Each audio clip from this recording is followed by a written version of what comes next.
business, these kinds of gatherings are critical to success in any field of endeavor. It could be medicine, it could be the Airline Pilots Association, it could be the McDonald's Group, whatever. This is important. It was fantastic. The whole thing was great. I'm glad I was here.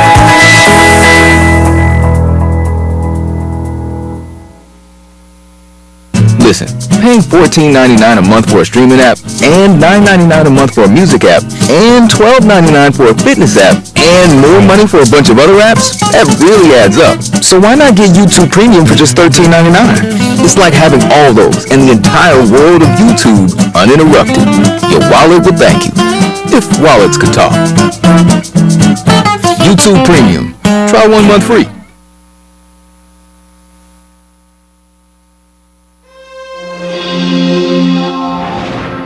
You have become the wealthiest man in the world. It was fine being the second wealthiest person in the world. That actually worked fine. What propelled you to sell things more than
It's a great event and it's Good morning. important.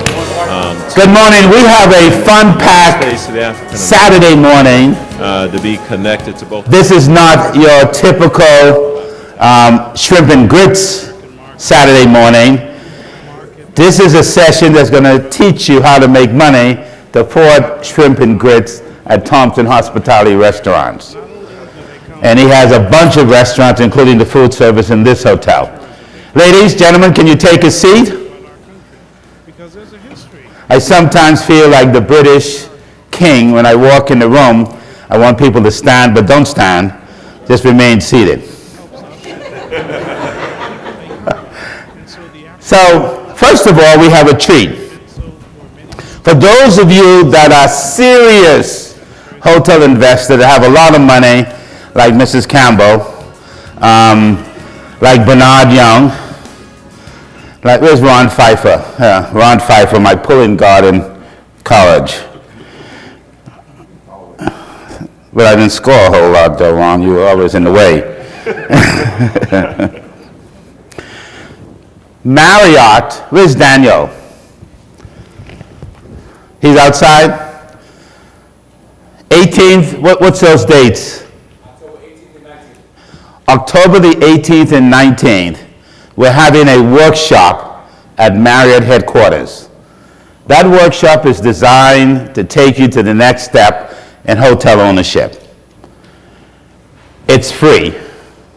Did I say free? Yes. It's free. If you're traveling from afar, you pay for your flight and your hotel. That's your investment in creating what I call generation wealth. When we talk about generation wealth, we talk about how do we bring more people, our kids, and so forth. By the way, my name is Andy Ingram. I'm the founder, president, and CEO of the National Association of Black Hotel Owners, Operators, and Developers. Started back in 2001, and we figured out why should everybody have fun, and we shouldn't, but we should make money. Daniel, raise your hand. Daniel is with Marriott. If you have any questions, there's a sign-up sheet out front. Don't do it now. Do it at the break, which will be about 12:45, or at the end of the session. But it's a great workshop, a day and a half. We cover everything there. But the most important factor is that you're able to learn more about this great industry called hotel ownership. And Marriott is one of our sponsors. You'll hear about a number of our sponsors: Marriott, Hilton, Choice, Wyndham, Palm Beach, Greater Miami Convention and Visitors Bureau, Tampa, of course, Thompson Hospitality. The beauty about this business, whether you are boycotting or travel advisory, I tell people where they have boycotts in cities, still come. Make a commitment to do business with African American and minority-owned businesses in the state of Florida. We'll talk about that a little bit later.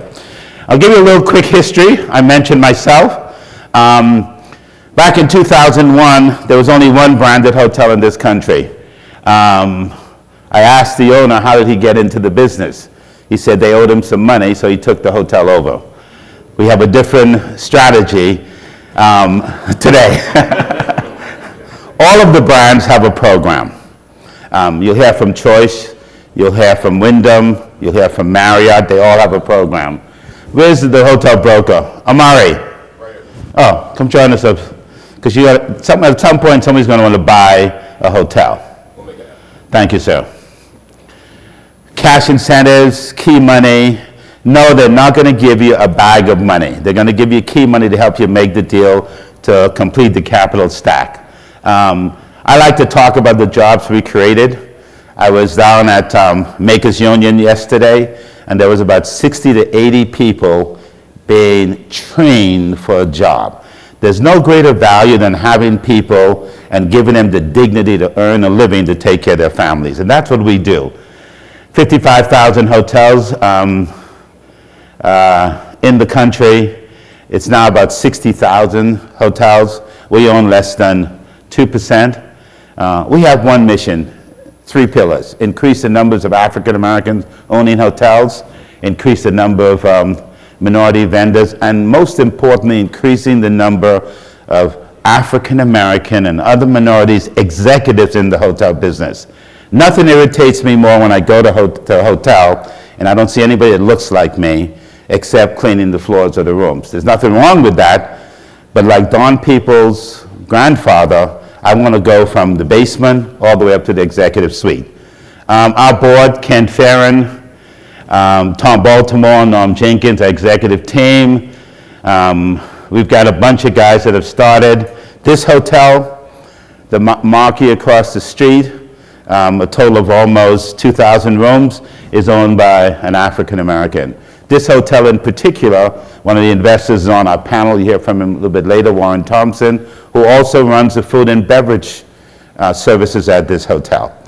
Our goal is to have more African American owned companies, restaurants, in hotels providing goods and services. $540 million, great public-private partnership, 1,175 rooms, 2014, the Marquee was open. You know, Trump Hotel, we finally got rid of Trump, that's fine, but we replaced him, a couple of black guys. And they bought the Waldorf Astoria 2 years ago. That's progress, and that's what it's all about. Ken Farron, our current board member, I guess I can talk about this, Warren. So we just, Ken developed the Four Seasons in Nevis.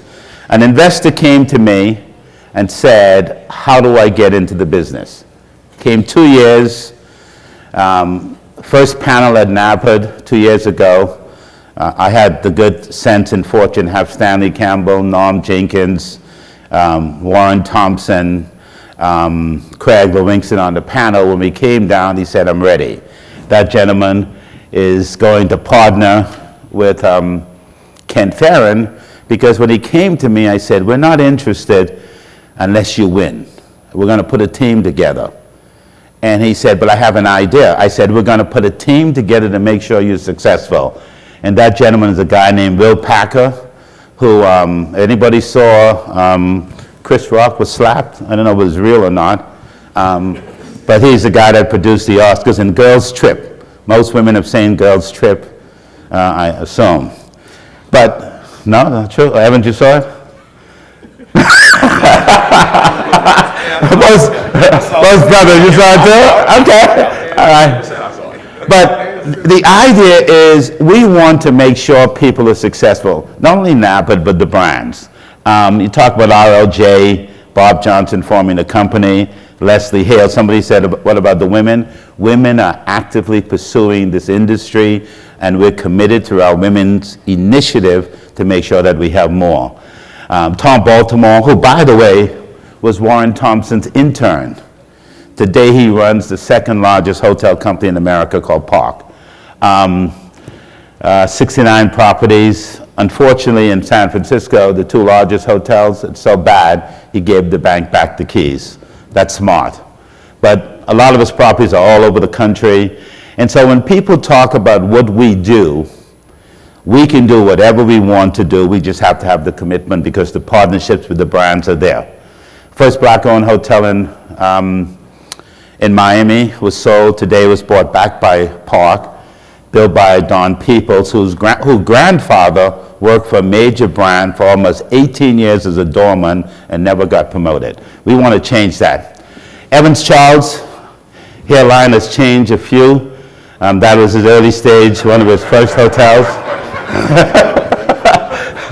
But Evans epitomized what I tell people. In this business, you make a commitment, you work the deal, you have integrity, and you're going to be successful. He started off with his first hotel, a 62-room Holiday Inn Express in Martinsville, Virginia. I tell people a joke. Evans didn't even know where Martinsville, Virginia was. He was from Washington. But he made it successful. And today, he's not only, this is one of his hotels, but he just got awarded a $60 million deal. You talk a little bit about it. Oh, you're working on a large? $600 million. Well, I'm a foreigner. I miss zeros sometimes. Sheila Johnson, you talk about the women. Lodging industry, again, you look at the data with properties, and we're not where we need to be, but we'll get there. In 5 years, we intend to have another 500 hotels. I'm going to stop for a moment, and I'm going to have my panel introduce themselves. When you talk about people that are committed to the success, not only of creating partnerships and changing the industry, you have to meet people that are approachable, that are genuine, and they are successful business people. So I'm going to start to my immediate left. This is my left. Warren Thompson from Thompson Hospitality. Introduce yourself, 1 minute about what you do, your company. Okay. Good morning. I'm Warren Thompson. I work for Andy, and I don't get paid. Other than that, I run a company called Thompson Hospitality. Next month, we'll celebrate our 31st anniversary as a company. We started as a spin-off from Marriott, bought the Big Boy restaurants in the DC market, and that's how we started the company 31 years ago. Fast forward today, we operate basically 4 divisions. One is our joint venture group, which operates about 2,500 locations, corporate accounts, colleges, universities, K through 12 school districts, hospitals. So we go in and provide food service. Second group is we call it our solo division, the group that operates contracts separately from Compass, primarily historical black colleges and universities. We provide the food service to those schools from Pennsylvania down through Texas. Our third group, which is headed by Brian Banks, who's with us today. Brian, raise your hand. Is our facilities group. So we also provide janitorial, landscaping, plant operation services, project management to our customers, whether they're corporate accounts, hospitals, colleges, universities. Our fourth group is our retail restaurant group. We'll finish the year with roughly 70 restaurants in that group across 18 different brands, primarily the DC market in South Florida. So that's Thompson. Thank you, Warren. And I should mention, you talk about not just great sense of doing business, but one of the commitments that the Thompson Group has, if you come to work for them, you have the ability to become a partner. And that is based on your commitment, 5 years. Every year you get a percentage in a restaurant. And at the end of 5 years, in addition to receiving a paycheck, you can get a check for up to $250,000 or more, depending on how that restaurant does, as the managing partner. That's the difference in what we call, how do we change the game? Evans Charles. Good morning. Evans Charles is my name. I'm the CEO and founder of Frontier Development Hospitality Group. We are a mixed-use focused acquisition and development firm. I started off with a $30,000 single-family home investment in West Philadelphia and blossomed to now we have a portfolio of close to 10 hotels or so across 7 states. Oh, thank you, appreciate that. And since COVID, we decided to shift our focus to more public-private partnerships, and we've won 2 large-scale public-private deals, one here in DC, one in Philadelphia, about 1.2 million square feet of mixed use here and about 800,000 in Philadelphia. So it's going to be apartments, hotel, retail, and some for sale. And we're also building the African American Museum in Philadelphia as well too. So excited about that. One of the commitments, when I point to Evans Charles, Evans is a first-generation American. I'm an immigrant. And for us, as immigrants, most of us in this country, we realize the opportunity that exists. And so when I talk about commitment to excellence in work, that is the one thing you're going to find that is a common fact among all these folks. The next presenter or next panelist is from Wyndham, and Wyndham has a bold program. We spent some time crafting that program last year, talking about how we can get more people of color in the business. Amit? Yeah. Good morning, everyone. Amit Sripathi. I'm a Senior Vice President at Wyndham Hotels and Resorts. I'm actually filling in for a fellow panelist who was unwell, but very glad to be here. Wyndham is for those of you who don't know, is the world's largest franchisor of hotels by number of hotels. We have almost 9,000 hotels in over 95 countries globally. And we are very committed to increasing diversity in hotel ownership through several programs, including the one Andy mentioned, which is BOLD, which stands for Black Owners and Lodging Developers. I'll talk more about it. But very excited to be here. My colleague Morgan Mason's also here, so we're happy to stay after if you have any questions on hotel ownership. Thank you. Thank you, Matt. Choice Hotels. The former CEO of Choice Hotels, Steve Joyce, when he was at Marriott, when we started NABHOOD, Norm Jenkins, Ken Farron, and Steve Joyce, Marriott made an extensive commitment back in 2001 to support NABHOOD, and has never wavered from that point on. And so when you talk about commitment, John, Brian, Choice Hotels, Pat, are committed to ensuring women and other represented minorities in the business. John? Thank you, Andy. Yes, John Lancaster. So I work with Choice Hotels. I'm Vice President of our Emerging Markets Development team. So I lead a team of individuals that focus on bringing underrepresented minorities into the business. Black and African American, Native American, veterans, women, Hispanic and Latino Americans. Choice, if you don't know, it's the world's 3rd largest hotel company. We have brands such as Comfort Inn, Quality Inn, and just recently after our acquisition of Radisson. My team has been holding the Emerging Markets Program for over 20 years, and we've awarded and financially supported over 350 executed franchises from underrepresented minorities. Thank you. Our next panelist has a lot of accomplishments. He's a pilot, he's all this stuff, but the best thing he's ever done is not buying a golf course in Florida, but marrying right. He's married to Cheryl Campbell, the Undersecretary of the Department of Commerce. Cheryl, stand please a second. Health and Human Services. And, but Stanley's an interesting guy. If he looks familiar, that's because his brother made famous a music. Not a movie, it was a movie, but a music.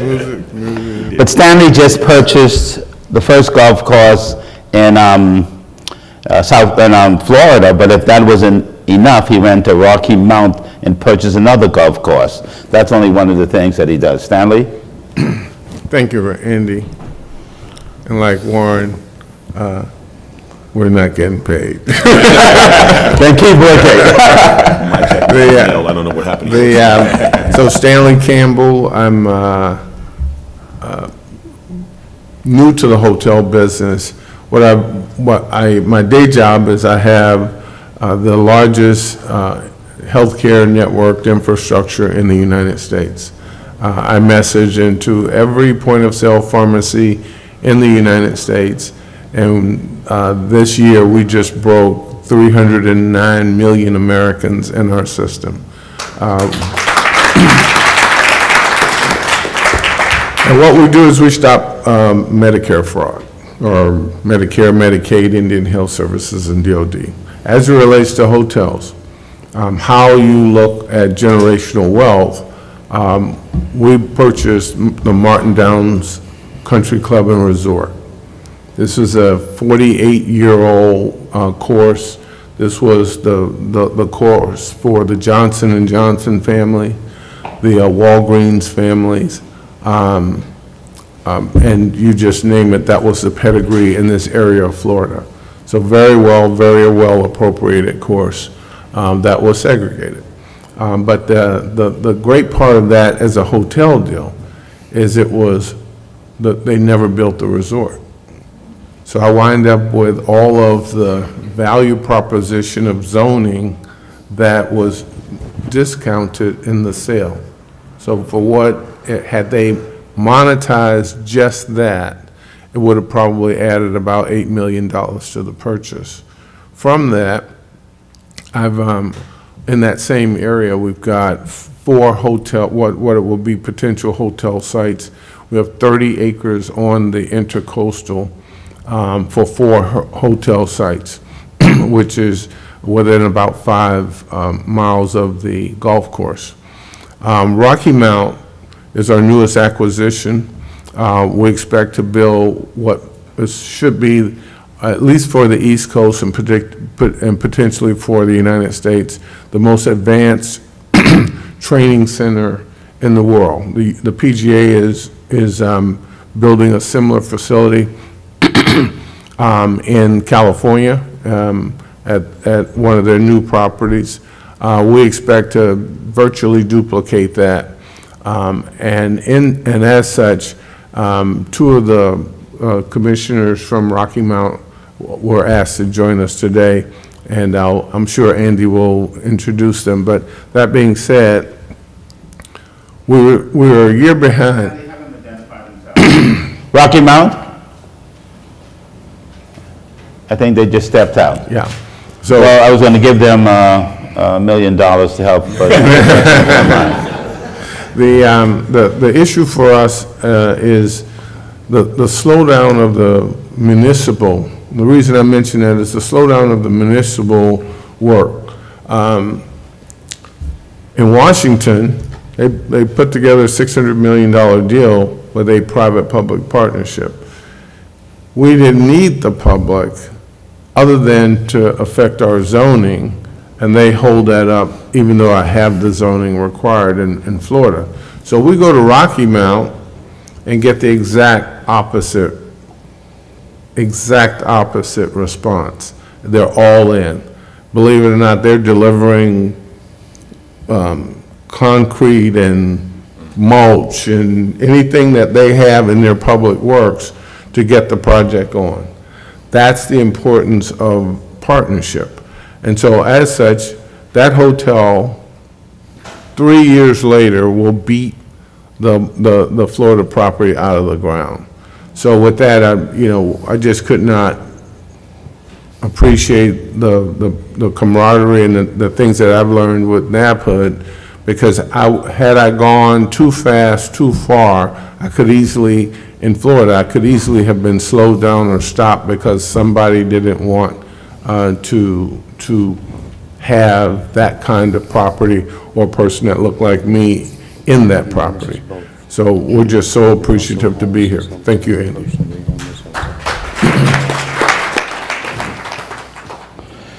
Thanks, Stanley. Two ways you get in the hotel business. You either build or buy. There's only about 6 African American hotel brokers in the country. I just had dinner with one 2 days ago in Phoenix, yesterday I think in Phoenix, and he kept saying, we've got to do business with each other, and that's what we do. So Mari started off as a student with us. He has gray hair. Evans has some too. I have a lot. But we're really proud of him, Mari, and proud to break into an industry, because I keep telling the industry, and I told the Association of Hotel Brokers, you've got to put more people that look like us, otherwise we'll find a way to get around you. So, Amari? Good morning. There's free coffee in the back. Good morning. All right, I'm Omari Head. I'm a director with Paramount Lodging Advisors. So we are a brokerage and advisory firm headquartered in Chicago. I run the DC desk for the firm. Opened that about 6 years ago. Been with the firm about 9 years. So focus on hotels and hotels only. So I go cross country. I have no geographic territory. I've closed everywhere from Albuquerque, New Mexico, all the way to Albany, New York. So pretty extensively engaged in the space, transacted about 190 hotels to date. This Wednesday I just had my 26th closing of the year. So it's a really good, thank you. It's a really good time to be active in the space. Last year, similar to the conversations that Andy's been having, that folks like Ron have been having, folks on the panel have been having about how do we get more people into this. One thing that we've identified is that there's not anybody to offer that technical assistance. Hotels are an operating business on real estate in a franchise model. So it moves very differently. So on the brokerage and advisory piece, finally after years of fighting with my firm, I opened up a practice within the firm specifically focused on acquisitions consulting for first-time Black and Latino aspiring owners. So what we do is helping them. We're doing the underwriting, making sure that you have the right third-party operator, making sure that you're getting all the right connections, so that it's not about you just getting the deal, it's about you staying in the deal, and that you're getting it the right way. So a lot of people some people try to cheat the process, and it's like you get really excited. We don't want to see you get out there and just buy something because somebody's selling it to you and it sounds good. Have the knowledge, have that extra set of eyes to really help assemble the team, which is what Andy has always been talking about. So I help people put that team together, and it's been pretty fruitful experience, but looking to see more of us get in, and also looking forward to sell you some more hotels. Thanks, Amari. So we've assembled a group of individuals that have a lot of success within their own right, but the commitment to do business with each other and others. If you look around, you've got a black guy at the tech. You got the assistant general manager of this complex, both hotels, owned by an African American. Toji, stand. If you have a question, that's the assistant general manager. And I'm a pretty shy guy at times, but when we had the grand opening and I walked in, I didn't see anybody that looked like us, and I said to the management company, I will never recommend another hotel for you to manage. That management company to date has gone back, and they've increased their commitment to diversity by hiring people of color. And we've got to be committed to what we say, and we are. After this, thank you. Now that we buy the asset, later on in this discussion, you'll hear from the young women and men of how you can bring business to their city, whether it's Tampa, Miami, West Palm Beach, and how we have the complete ecosystem that we're all benefiting. But my first question is going to go to Evans. Evans, it must have been daunting to look at an industry, being a son of a young immigrant in a city like DC. I know you had Mayor Barry that really fostered great relationships, but how'd you get started? I mean, what was your impetus to say, I want to get into the hotel business? So the barbershop, was a magazine, was a dental? You telling the story? Like I mentioned earlier, I was always investing in small real estate because I learned early on residual income, putting your money to work for you is how you create wealth. So at one point, I was getting a haircut, and people probably have heard this story before, and I was told that there was an African American in D.C. that owned hotels, and to me, I was amazed. I didn't think that black folks own hotels. So later on that day, I go to the doctor, and I pick up Black Enterprise, and this guy's on the cover of Black Enterprise, and he just dropped a book or so. So I run to the bookstore, buy his book, and then I go to Google, and he's the chairman of NABHOOD. I'm like, what is NABHOOD? So then I jump on a plane, and I fly down, and I see all these people that look like me sitting on a panel like this speaking about owning hotels. So that was my initial inspiration, and I just said to myself that I'm not going to come back to the next NABHOOD unless I own a hotel. But from there, I networked. I built my entire team from broker, franchisor, lender, equity partner, everybody I met at this one meeting or so, and I came back with my first hotel, the next NABHOOD. Thank you. Brand commitment. John, on another deal that we were doing with Evans in Atlanta, we had a reception in one room. You talk about working and not accepting no. We had a reception going on at Hunter, I think it was. Hunter? One room in the suite, we had a reception. Evans spent the whole time in the next room on the telephone calling potential investors and trying to work the deal to raise capital. I don't think we can say this. One brand stepped up to the table and helped us with financing. But John, how committed are you and your firm to ensuring that there are more Evans Charles? It's something in which it's woven in our DNA, and it just doesn't stop from me or from my CEO. It starts from our chairman of the board, Stuart Bainham, with his commitment in doing this and having done so for 20 years. Most people get into the hotel industry and think about, okay, I want to buy a hotel. Well, you're across the street at the Marriott Marquis, and you look here, and this is, it's $1 billion hotel. Most people don't have, $200-300 million in their pocket to go in and try to get that hotel. But if you do, let me know. Come see me later. We can talk. But for the most part, you're looking at smaller projects, and a lot of people don't think about that. So the commitment is to make sure you're getting into the hotel industry, such as a Wyndham or a Choice property, and you're looking at that $5 to $10 million range or something like that, or even less, where you have an opportunity. So it's just walking people step by step and holding their hand and educating them. I always tell everybody, if you have $1 and a dream, I'm happy to talk to you and teach you about hotel ownerships and steps and educate you along the way. We have people that are dedicated to doing that. The gentleman in the back, I think Marcus is here. Marcus, there is Marcus Thomas, who actually, he will hold your hand and walk you step by step through the process of hotel ownership. So if you have that, that $10 million project, that $5 million project, hey, how much equity am I going to put down on that? What's going to be the capital stack? How do we get that? What's C-PACE lending? What is Opportunity Zone? What is CRA development? Those acronyms that we talk about, we want to sit and educate you on that.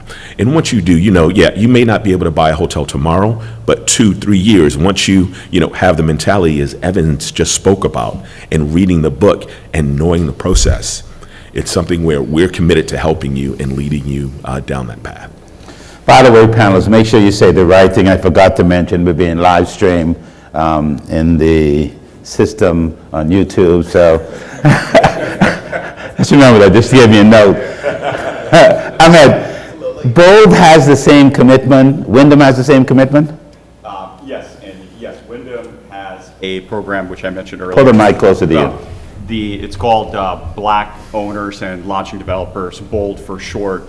Wyndham, as I mentioned, we've got over 9,000 hotels in the U.S., almost 6,000, and it's a lot of individual franchisees as well as folks that own institutional owners as well. But over the 30 years or so, Wyndham's been in the business through we've seen how hotel ownership is a path to wealth creation. But it has been concentrated, or it has been out of reach for a lot of underrepresented minorities. So what BOLD was a kind of groundbreaking initiative to promote diversity specifically as well, and we have another program called Women Own the Room.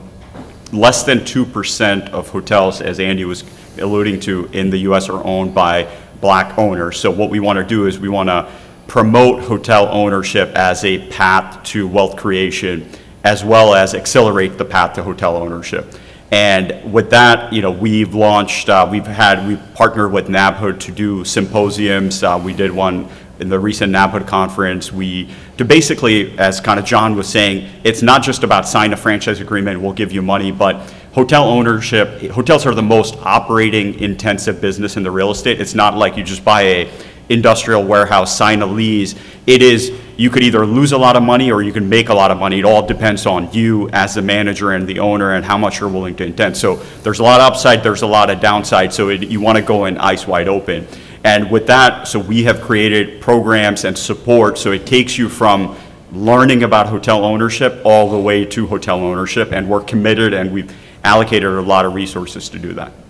The brand is just one partner in one equation. There's a second partner, which is a third-party management company, because typically African Americans, because of the nature of the hotels that we own, large boxes, we like to have third-party managing that. But the investor is also critical. Warren is an investor. He's an investor in this hotel and a bunch of other hotels. Warren, what's the methodology you use to look at an asset, and how do you determine that the partnership is right and you want to be an investor in that deal?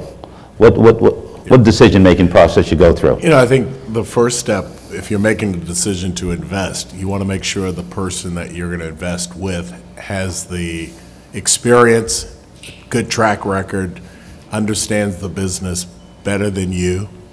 So when I invested, I chose Norm Jenkins to be the invested partner, the partner I would invest behind.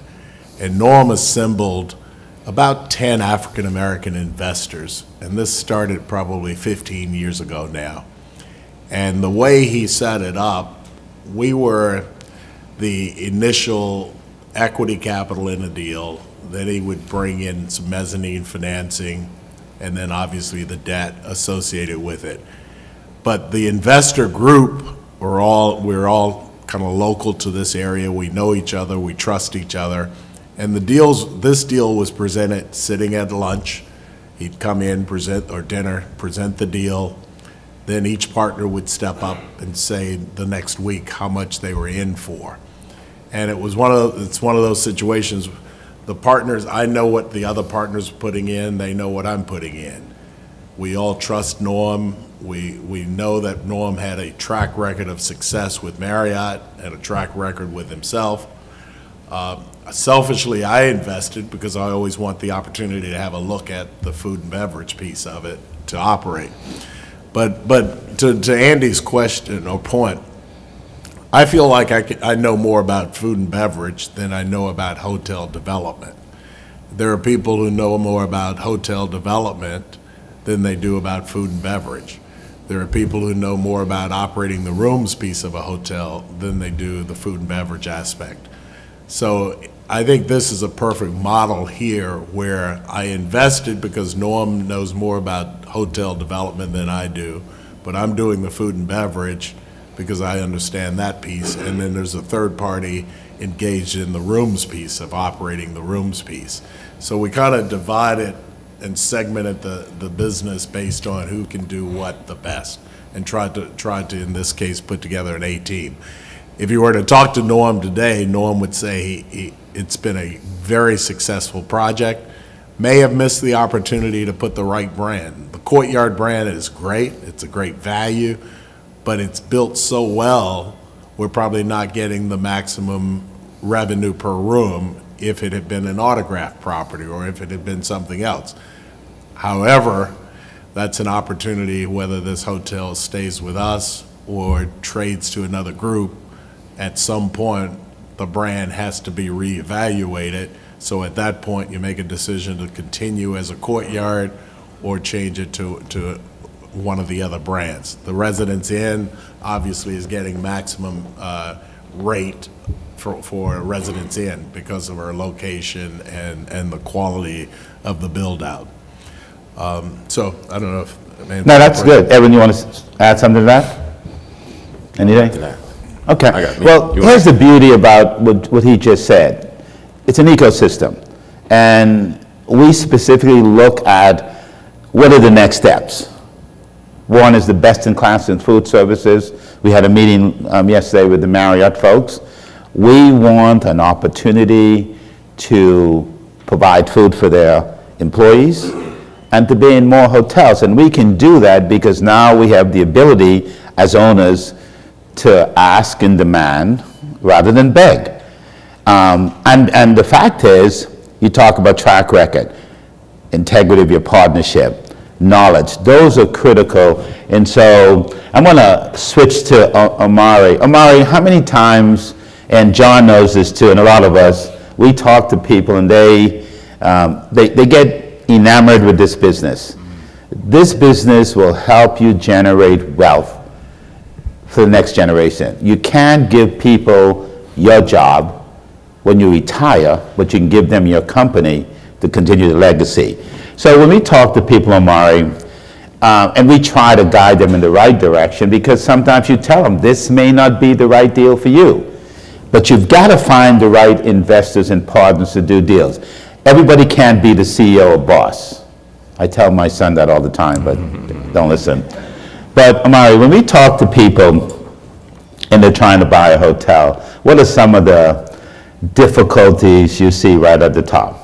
Ritz-Carlton off the top. Everybody wants I always tell people the biggest piece of what I work through anybody in the first conversation is we have to move away from the consumer lens into the owner lens. All right. So yes, I would love to stay here, but if this thing isn't at a certain level of occupancy, you still got to have that doorman. You still got to have the lights on. You still got to have all these other things. There's certain fixed costs. So the stuff that you may not want to stay in can often be very, very profitable. So it's moving away from that. And it's funny, once I get to talking to these people, and a lot of times they own other asset classes. It's like, well, you own C- multifamily, but you want the boutique hotel. Make it make sense. Like you see that there's money to be made over here in this sector by not necessarily being at the, look at wealth distribution in America, as John will always say, as the choice seems like it's, and not everybody is on one side of the bell curve, right? So there's a lot of opportunity in economy hotels, a lot of opportunity in mid-scale hotels where you can flex up. There are people that have money, there are people that are just kind of doing okay, thus where there's a lot of opportunity, and those are also just a lot simpler operations. Because when it comes down to it and we're underwriting an asset and we're looking at the numbers and the performance, you also have to be careful about who you're buying the hotel from, which is a whole nother conversation.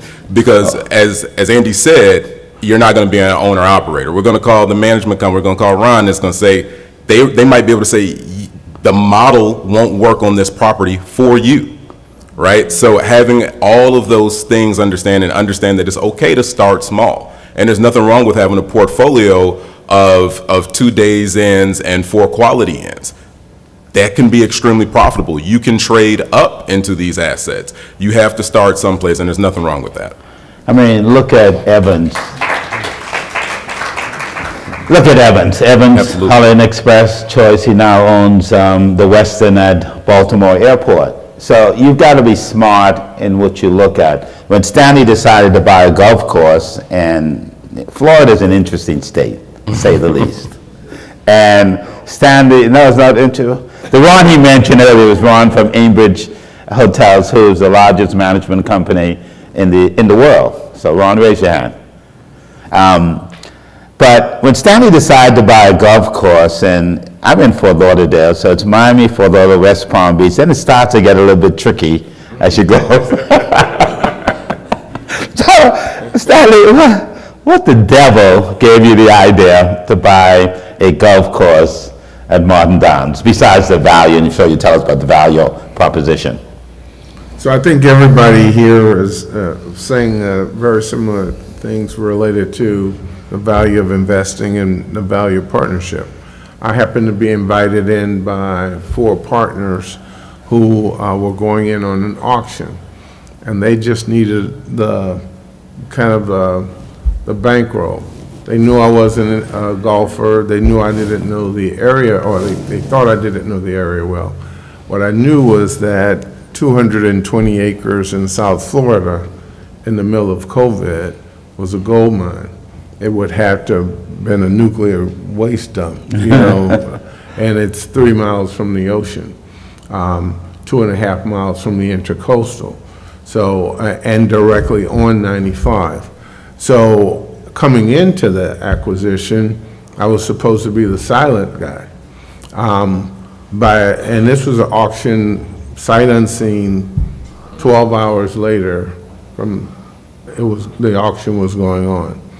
By the morning, two of the investors had dropped out, and by the time the number went to where it was, because I had made a joke, I'm no longer in the comedian business, because I made a joke that I would pay 3 times what they thought the thing was going to go for, and that's how I got in. That being said, it did go for nearly 3 times, and then the last guy dropped out.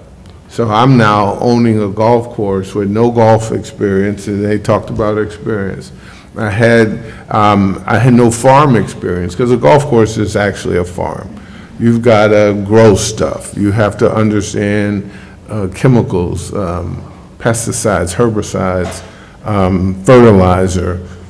You have to know heavy equipment, tractors and all the rest. But the thing that got me transitioning that from a real estate deal to the golf course deal was after signing, I got to now read the fine print. The fine print said resort. And the resort in the definition of real estate in Florida meant hotel and everything else. So think of Disney at a golf course with 200 acres. And now think about a hotel site. This site is probably on about 4 acres. And I was getting 220. If I turned it into a 9-hole, I keep that 9-hole course, I keep that pedigree, and I now have 100 acres in South Florida to develop. There is virtually nothing that I couldn't do from a resort standpoint short of Disney. So that was a real estate value proposition. The thing that moved the money from an investment standpoint, that stack, to you guys who are learning like me, you got to show up with 30% of the stack. However you get it, that's one thing, but the real estate and the land ownership actually counts into the stack. So for me, that I had to then, to limit the other investments, increase the value of that property. And to date, we're probably at a $7.5 million property when I bought it at 1 point something. And that's been 2.5 years ago. But I was ready to make the investment in the hotel. They were smart guys. So we're not going to do nothing with you. You got to learn a little bit more. I was ready to make the investment in building the hotel, but for the fact that they didn't want a hotel. The city didn't want a hotel built there. So I go to the next county, and without them knowing who was buying, and I start buying property on the Intercoastal.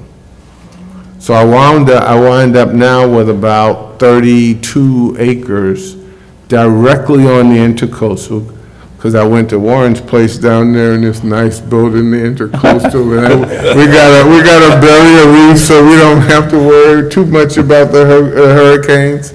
And I saw what good looks like. And now on the ocean from here to the other hotel, I own the 30 acres that I talked about on the land, which happens to also be at 27 feet above sea level. So it would take a 10,000-year flood to get to there. But I own another 28 acres on the water. So that being the case, it's virtually nothing or any property that I couldn't build with the things that could happen with restaurant and recreation on the water and the like. So now if I use that in the stack, and then start limiting. And so the fools rush in. I didn't let the money sit. I've let the money work by investing in the other parts. So now, from a leveraging standpoint, I get to come back These guys have seen me a little bit. They have seen the pace of the patience of the investments that I've made. And as we now move to that next level, I know what I don't know now. Ron has educated me on every bit of management. I've watched food and beverage and operate 3 restaurants at the golf course, and I know flat out I never want to do another restaurant again. Because I want to keep my hair. But that being said, we are saying very common and simple things. First, know your numbers. Learn the business, know the business, or get somebody who does know the business. And then basically execute. I'll just make one last point. Someone saw me at the last conference, and I was hoping they would be in the room today because they wanted to be in the business. And I hope I didn't talk them out of the business. But the thing that they said was, well, I don't want to be cleaning rooms and sheets. And then after there were 10 things that they didn't want to do, I said, maybe this might not be the best thing. Because I guarantee you, when I had my first conversation to that end, it was about what I did to get here to start. Taking a small house at, $20,000 and selling it at $80,000 because I went in there at night and painted and fixed the floors and all the rest of that. If you aren't ready to grind, this is definitely not the thing for you. I agree, Stanley. Thank you for that. Most people in this audience are trying to figure out, how do I find the money? How do I find the investors? Where do I look? All of you. Can you say this is one way to get to where you need to go? Looking for capital, looking for investors. Debt will be there if you have the right team, the right management companies, the right folks. But how do you find initial money? Evan, you want to take that first? Speak to my experience. How many people here are trying to own a hotel, just out of curiosity? Okay. First thing I would ask myself is, what kind of owner do you want to be? Do you want to be an owner-operator? You want to be an investor, like just a silent investor? Or you just want to be like a sponsor where you would hire a third-party operator to operate your hotels or so. And then you have to make the decision on what type of hotel you want to invest in. For me, the most successful hotel that I own is an extended stay hotel. It's a Homewood Suites in Largo, Maryland, and I love extended stay. So I'm actually building a Residence Inn in DC. I'm doing a Homewood in Chicago. So that's really my play, because it's simple from an operational standpoint. I don't want a bunch of complexity. Amit said it right. You can lose your shirt in hotels, or you can also make a bunch of money if you do it right. And also, it's not about staying or purchasing where you would want to stay at. You want to purchase where you can make money. So back to your question, Andy, how do you raise capital or so? You as a sponsor, like Warren said, like he invested in Norm because Norm Jenkins can put together a package. He can display his experience. He can display projections that anyone can review and appreciate.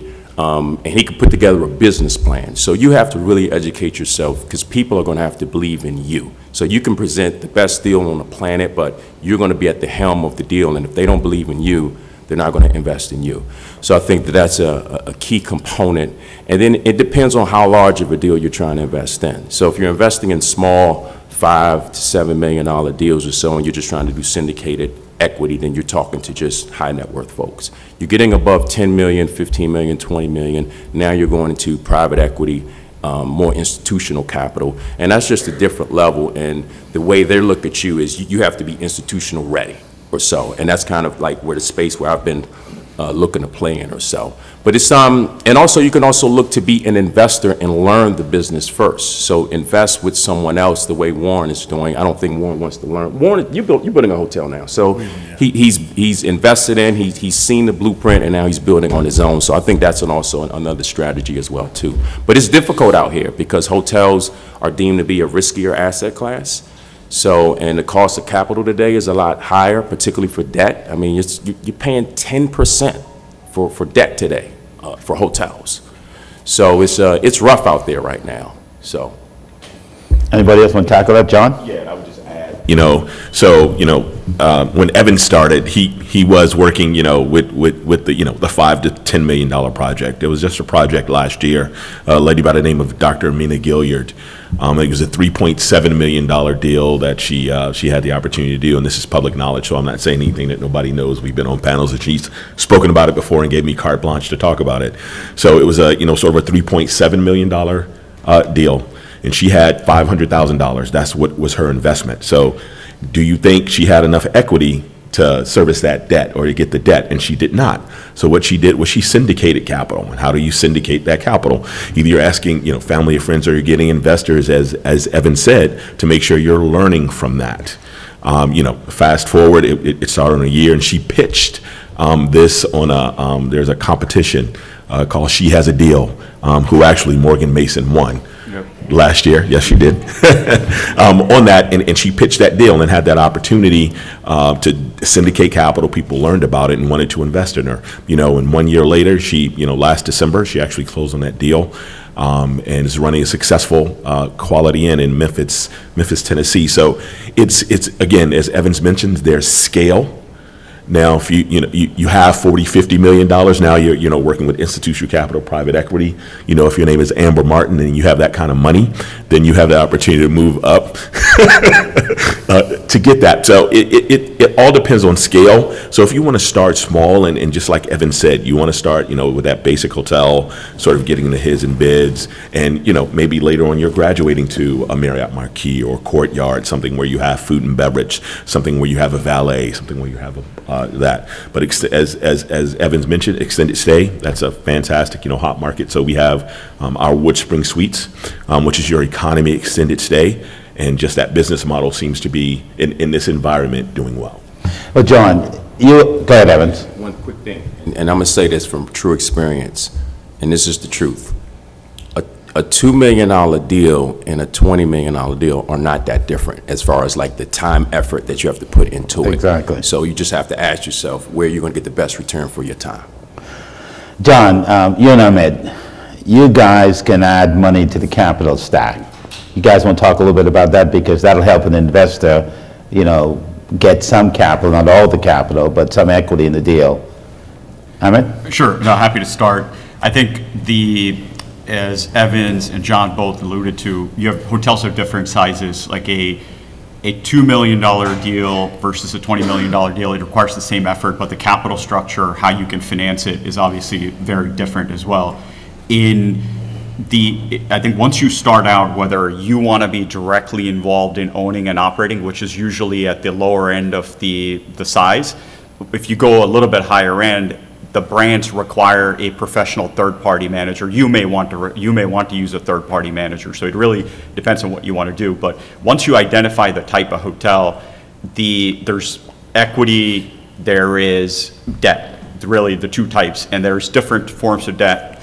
What brands can do, and sometimes even management companies, depending, they may invest as well, is kind of helping you fill out that capital stack. So depending on the time of today, debt is harder to come by than before, especially for first-time entrepreneurs, because banks view hotels as a riskier asset class for all the reasons we mentioned. It really depends on how you operate the business that dictates whether a hotel is successful or fails. So banks really are betting on you as the owner and the operator, whether that hotel is going to be successful. So there's a lot more scrutiny. So they may not be willing to lend 75% or 70% loan to value to everyone. If you're a first-time hotel owner, they may say, I'll only give you 60%, and you have to fill out that capital stack through other themes. Where brands, through our BOLD program or our Women on the Room program, are willing to commit additional support through the form of key money. Key money is basically capital that we give you to either renovate the hotel. Usually a lot of these hotels, when you acquire it and you're converting it to a flag, it requires some renovation. So we would invest that capital to help you subsidize some of your upfront costs.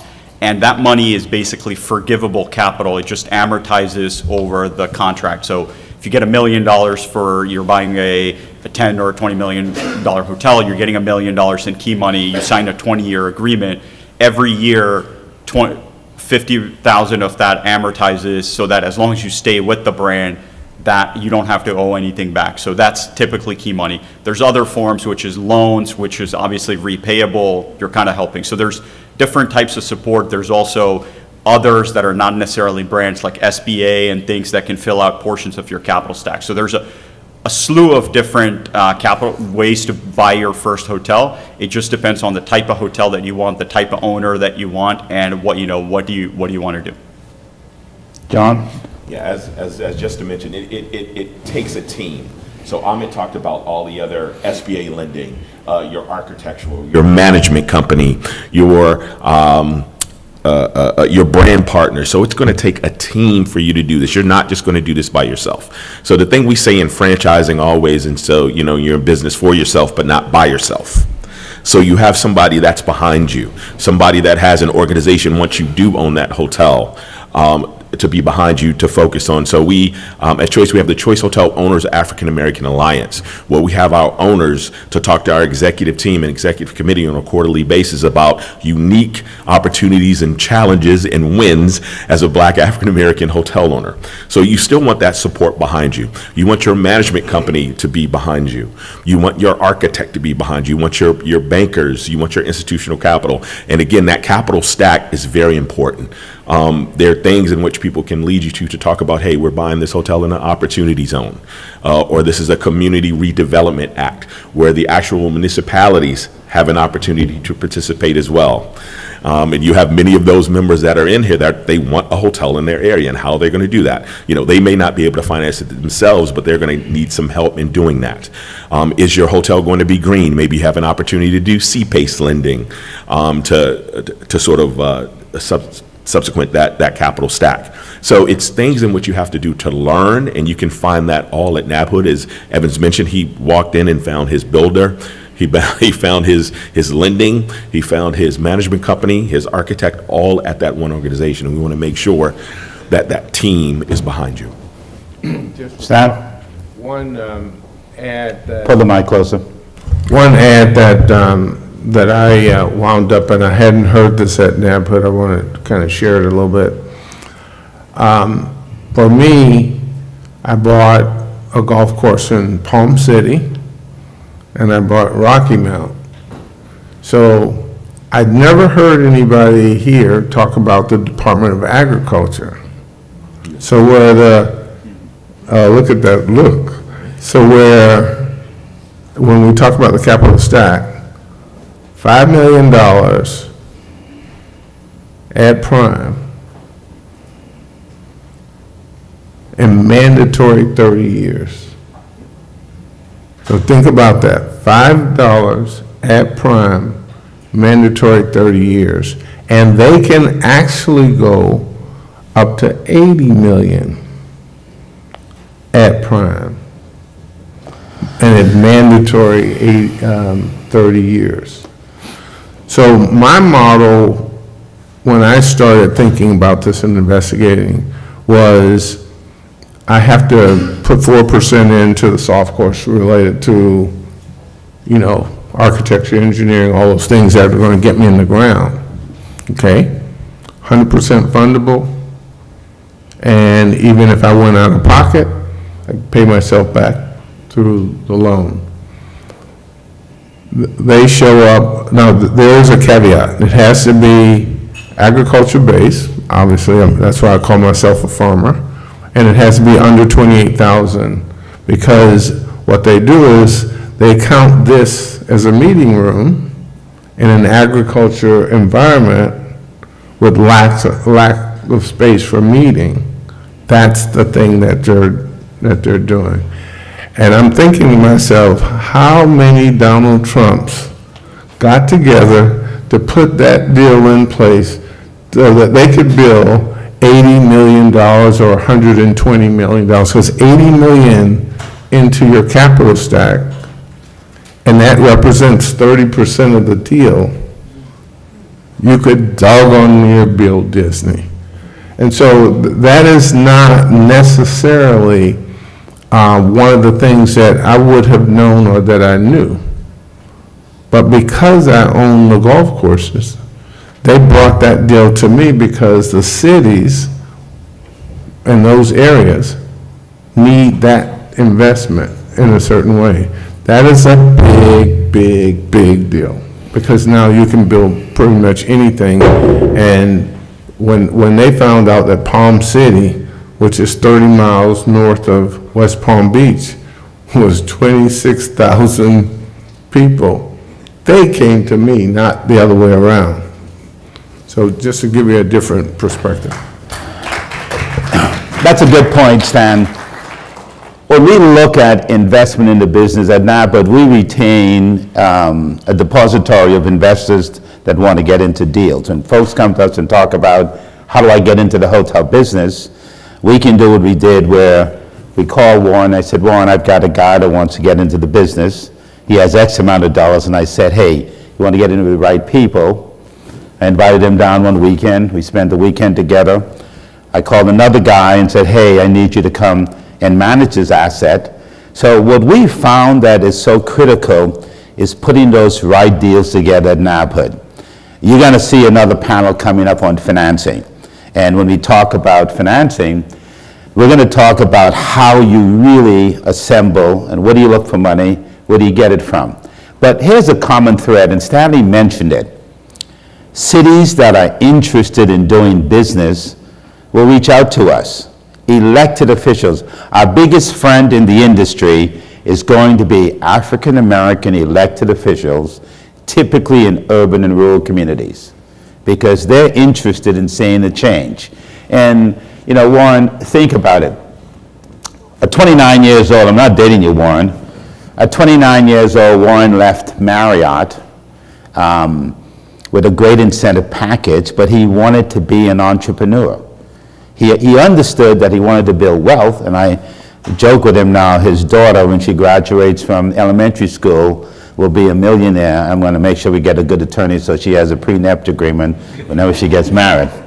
But, you know, Marriott gave him an incentive to go out and do his first deal. Just like at NABHOOD, we would always find the resources, whether you want to use a laundry in the only black company in the DC area, Bernard. Where's Bernard? Bernard Young? Metro Laundry. If you have a hotel, you're doing business with him. I saw Baron Harvey walk in, the former dean of Howard Business School. Baron is an investor in hotels. But Warren, getting back to you, how critical is it for organizations that you worked for in the past when you leave, whether it's a hotel or just any company, could be the United States Air Force or Navy, how critical is that where they have the sort of confidence in you to say, I'm going to give you this as you exit, and today you now run a billion-dollar company? You know, I think as when I'm listening to Andy and thinking about this, it gets back to learning what it is you want to do before you go out on your own. You know, when I started the company, and I was actually 32, so thanks for saying the 29. I'll take the 29, but I'll raise you to 32. You know, I only had $100,000, and so I bought 31 restaurants with $100,000 out of my pocket. But we created a very crafty deal, if you want to say it, a very creative deal based on the knowledge I had learned spending 9 years at Marriott. And you don't get that knowledge from a textbook, you get it from hands-on practical experience. Had I not spent those 9 years with Marriott, I wouldn't have been able to put the deal together. And then kind of going forward, Evan mentioned about, yes, we have one hotel that we've developed behind our headquarters that we own 100% of a Homewood Suites. And I say, well, how did I do that deal? When I bought the office building, my CFO called me, goes, we got the perfect spot to put our office. I said, where is it? He said, 1.5 miles from your house. I said, done. So I went and looked at it. There were about 10 acres with this property in the heart of Reston, Virginia. Let's see, no, I'm sorry, 5.5 acres. Anyway, this particular deal was an office building about 50,000 square feet. It's on the market for roughly $10 million. And I said, okay, this is back probably 15 years ago. I said, I don't want to spend $10 million on this property. I'm never going to get the return. I saw that it had a tenant there, and the tenant was not there, Chubb. And I said, well, what's the sign, the Chubb sign? Well, they've got 4.5, 5 years left on their lease. I said, wow, there's an opportunity here. I said, if I can cut a deal to let that tenant buy out of the lease early, there's cash there that can come into the deal. So we ended up letting Chubb buy out for $4.5 million. I put $5 million in, $9.5 million to the seller, $5 million out of my pocket. We got a building with the right to build another office building, 60,000 square feet that we didn't need. So then I changed and got the zoning approved to put a hotel there. So essentially, we built our hotel with land we didn't have to pay for. So when you can start out a deal with free land, it's hard not to make the deal work, you know? And so I say all that to say, now how did I figure out how to do a deal like that? Well, I'd spent, 5, 10 years on the board of a REIT, Real Estate Investment Trust company, Federal Realty. So I watched deals that they were doing and cutting. Then I spent another 5 years on Duke Realty's board, understanding how to do transactions with commercial property, warehouses and so forth. So long story short, taking what you learn and then how do you apply that to being able to do a deal for yourself versus the other way around, trying to do a deal without the knowledge and experience and going backward, it doesn't work. When I saw the hands of people in here who want to own hotels, if I said, how many of you want to own a hotel and want to get up every day and go and run it? Make sure the person's cleaning the beds, making sure there's somebody cooking the food. Anybody want to do that? Couple. But the vast majority of you are saying you want to be a hotel developer. And you have to understand there's a big difference between a hotel developer and a hotel operator. If you want to be a hotel development, then what you're saying is you want to do a real estate transaction, and you got to understand the economics of a real estate transaction versus an operating business. If you look at Marriott and Hilton today, they've split the company. There's a management company, then there's a real estate company. So when I look at a hotel development, I always look at it and say, okay, am I looking at this as a management opportunity or a hotel development real estate transaction? And then I look personally and say, well, how much of my assets do I want to have tied up in a non-liquid real estate transaction or a portfolio versus liquidity? You can get into the hotel business tomorrow by going out and buying stock in Marriott or Hilton or Park Hotels or Host, the REIT that owns most of the Marriott properties. Andy mentioned the story earlier about Tom Baltimore. So yes, when I was last at Marriott, before I left Marriott, Tom was my intern. So I've known Tom since he was in school, one of the smartest guys in the business. So I was with him 6 months ago. We were at a two-day conference. He was having so much fun, so relaxed and so forth with his wife, and I was there with my wife and kid. I said, this guy, he's so relaxed. I know he's got his earnings call coming up in a few weeks, so I went back and bought the stock. No insider trading. I know Tom. And it's been one of the best real estate transactions I've done in the last 12 months. So, understanding, reading people, understanding the industry, knowing, and then I say, okay, I've got that there, and I've got some stock in Prologis, which is a real estate, the largest REIT that actually builds warehouses. They bought the company I was on the board of, so, I kind of know that industry. But those are real estate transactions, so you can be in the hotel business tomorrow by buying shares or stock in hotel companies that you really then start to immerse yourself into the industry and following the data, following the numbers, and sitting in on the calls. I mean, how many of you have sat in on a investor call from a hotel company? If you have one share of stock, you have the right to sit in on those calls and understand what's happening in the industry. Okay. Education is probably the most critical component to success. And at NABHOOD, we even go a step further. Every year we invest in kids. When Stanley talked about agriculture, I thought he was going to pull the bag on us because one of our partners gave us $1 million just for kids to go to school to study agriculture. We have a scholarship program that have kids going to school to study hospitality and aviation. But every year, we bring about 60, 70, 80 kids from Howard University, where Dan Harvey used to be there. I think you're now the provost, right, Dan? You're no longer the dean, so he moved up. Guess your hotel stock is doing well. But we bring kids into our organization so they can see people like this, that they can emulate, that they can know they can achieve exactly what they set out and what that educational goal is. I'm going to take a minute. I know somebody had a question. You had a question. Go to the microphone. While you go to the microphone, I'm going to have Evan step down, and I'm going to have you step down. And I'm going to bring Maxine and Sherry. Please come up. And I'm going to tell you why. Thank you very much. You've been great. You're off the clock. and the reason...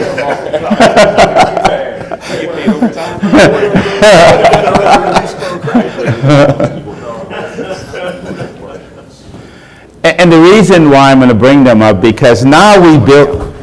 Thank you. Now we build these assets. We've got to fill them with people like this weekend. Everybody I know have called about, how do I get a room at the hotel?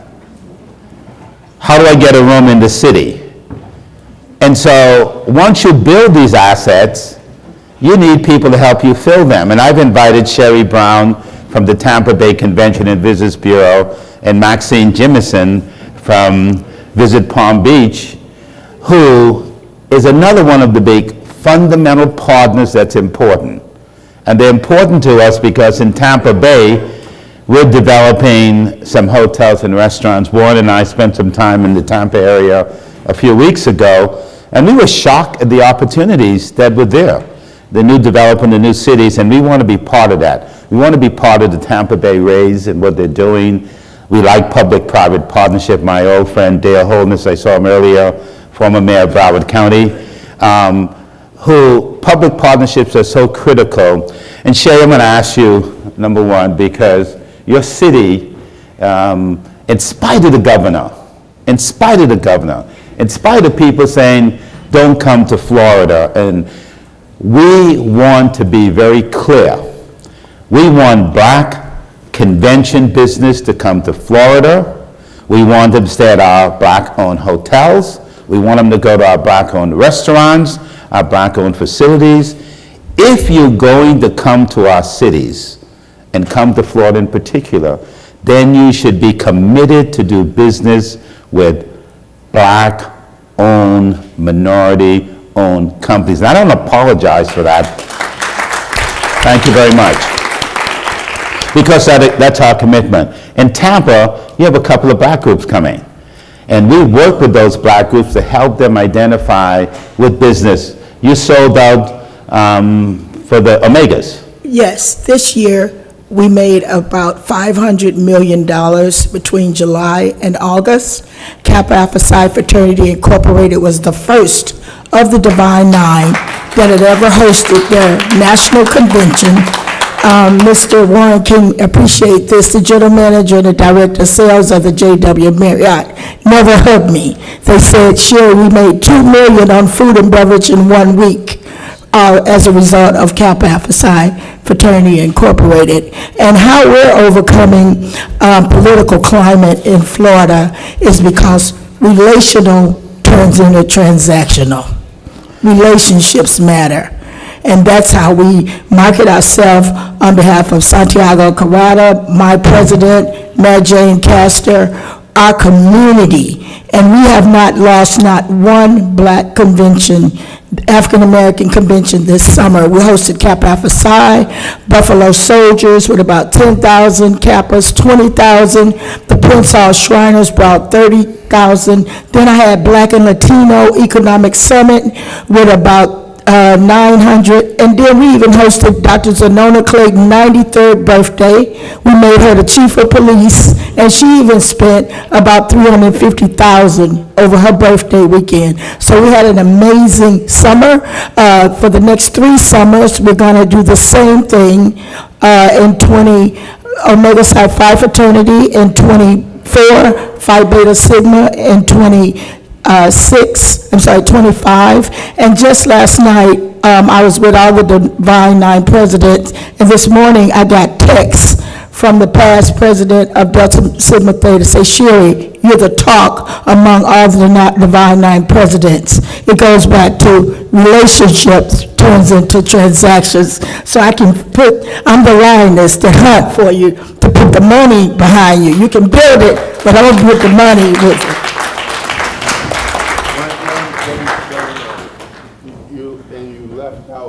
Sandy, put the microphone closer. You left out one because we're bringing Florida A&M University, Yes. the Alumni Association, and we're going to do a golf tournament. We're just looking for a place to put the golf tournament. Maybe there's a black person who owns a golf course in Tampa you could introduce us to. My neighbor in Virginia, but we're bringing, that is already booked and scheduled, so we need some help and we're coming to help. I can tell you, we're looking to put some black-owned restaurants. I'm not going to tell you where the restaurants are going to be, but we're looking to put some black-owned restaurants in the Tampa area. So she got to say it again, relationships do what? Turns into transactions. There you go. And so, thank you. When we talked with the Omega president, Ricky, Grand Bacillus, and we talked about, why you shouldn't cancel and all these other organizations, I really have got to give them credit for staying the course. Because it takes thank you. It takes a lot of courage when everybody says, don't do that, to do it. And even when we work with black chambers in these cities, and I see Shehiva, I said that right? Shahid Gwa. Wow, all right, I get it right. Who's with the Broward Black Chamber of Commerce. We work with them to ensure that money flows into our community, circulates, and stay. So Palm Beach County, Warren and I were up in Fort Pierce. Is that Palm Beach County, Fort Pierce? Not Fort Pierce, Riviera Beach. The Treasure Coast. The Treasure Coast. You're the Gold Coast. She is the Gold Coast. So Riviera Beach so we went up to Riviera Beach, and again, thanks to black elected officials, to look at a site, a hotel. I found out later on that they're going to put a Margaritaville brand there, owned by an African-American group, and we looked at the food and beverage opportunities.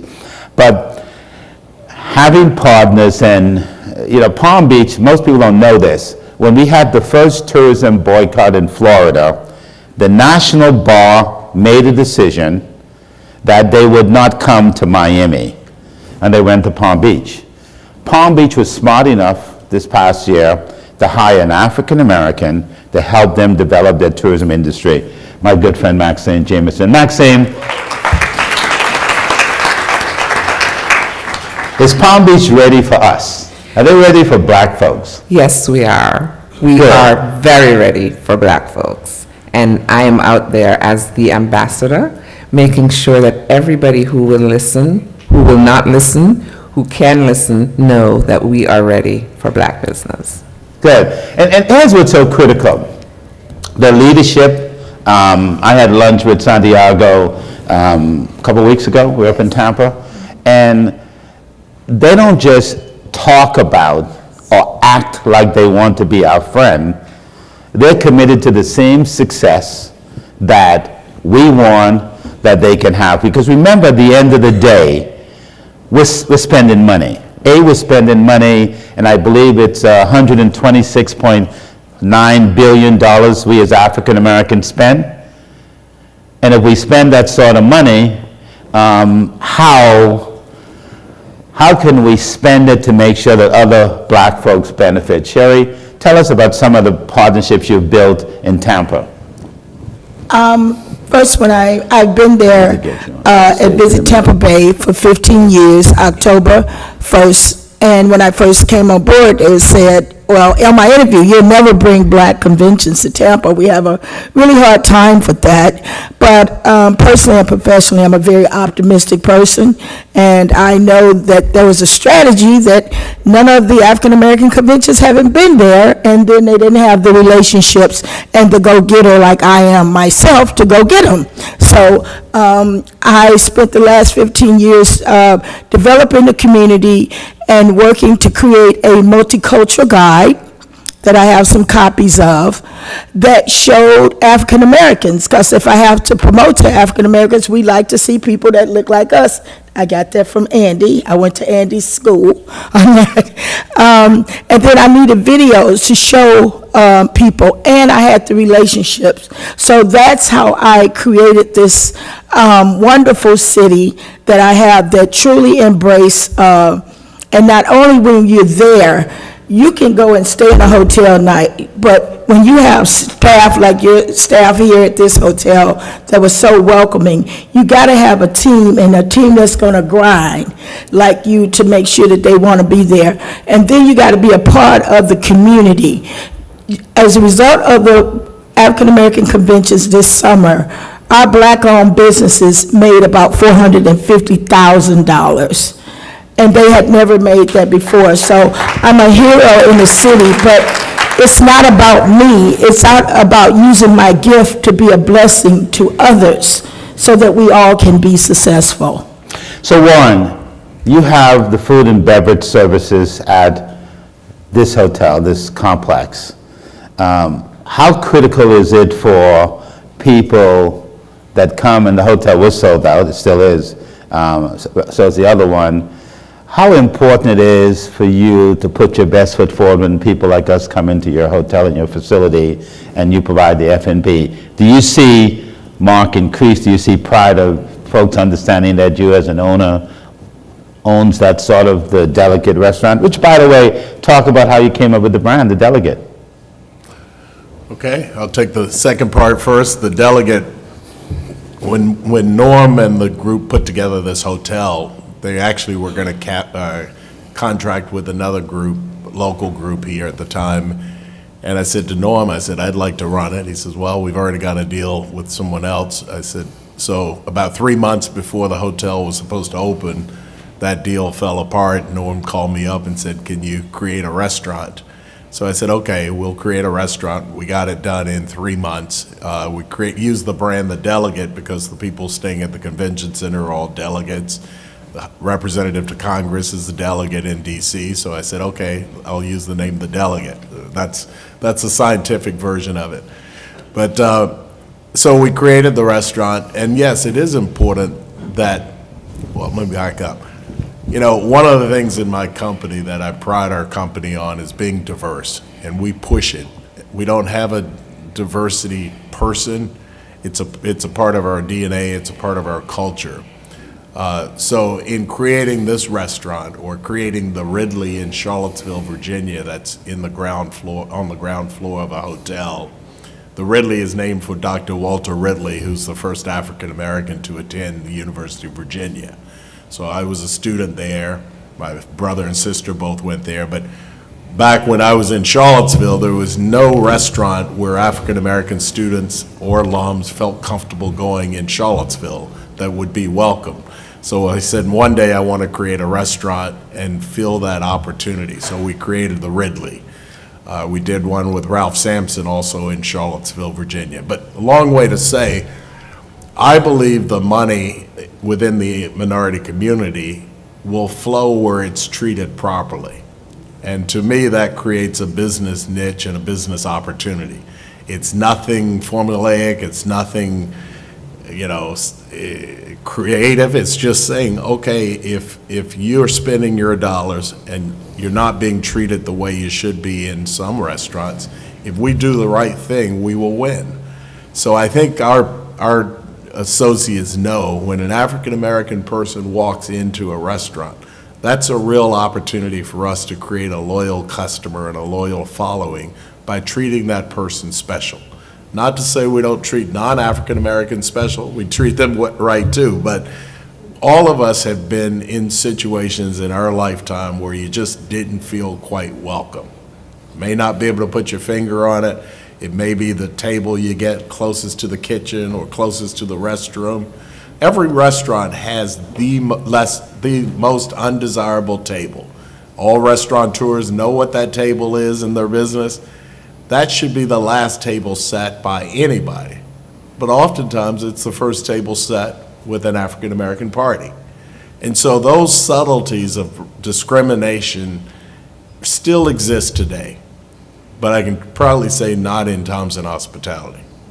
You know, that's interesting. So you talk about money, you talk about fairness, and I mentioned earlier that the first African-American owned hotel was built by, in Miami Beach, but it was built as a direct result of the National Bar saying, I will not come to Miami. And as part of the settlement, to call the boycott off was a commitment to build a black-owned hotel. The National Bar decided to come back to Miami. And I got a call from my good friend, the current president of the National Bar, to say, hey, we didn't have to ask him. He said, hey, I want to ensure that I can do business with some black companies. I want to do business with some black venues. And Dominique Calhoun, president of the National Bar, why are you coming back to Miami, and why do you want to do business with black folks? Well, I want to do business with Great black seeing you. folks, right? Well, I'm an entrepreneur myself, so I own my law firm. I'm based out of Houston, so I know how it is, the importance of it. I know the importance of it to buy black, right? But more importantly, while I'm in this seat, and I'm a Kappa, and for Kappa Alpha Psi, I serve as the national head of our partnership with March of Dimes. So seeing the work that we did in Tampa was important. Now, you talk about everything that you want to with Florida. I'm from Texas, born and raised, never left. And if you have a problem with Florida, you might as well have a problem with Texas. That bad, huh? And if you're going to have that same problem with Texas, then you need to look at Georgia. You need to look at Arkansas, Mississippi. Don't get it wrong. There are talking heads that are saying, don't go to these places. I say you go to them, but you go to them with intentionality. You go to them with purpose. You go to them to make sure that they have the information necessary to be equipped so that they can fight those issues on their home front. Again, I'm from Texas. I'm not leaving Texas. That's where my home base is. That's where my family is. So what does it look like for us to leave our black folks there, fighting those issues when the lawyers can say, hey, I'm here. Let me show you how to fight these battles. In fact, let me give you some lawyers that will sit here and fight them with you. That's our purpose. And so, and I'll tell you, in my board meetings, we had a whole fight about it. I got folks from California, New York, and Chicago, and everywhere else. And they said, no, this is wrong strategy. And I said, no, we're going to stay the course. And I called. Yeah. I said, Andy, we already have a contract. It was already in place. But here's what we're going to do. We're going to come. But on Saturday, I'm going to devote myself, because there was a time where the National Bar Association took a stand and created the CRA. Now it's a time for us to go back, take a stand again, but show a different way. And so we're bringing back the Green Book.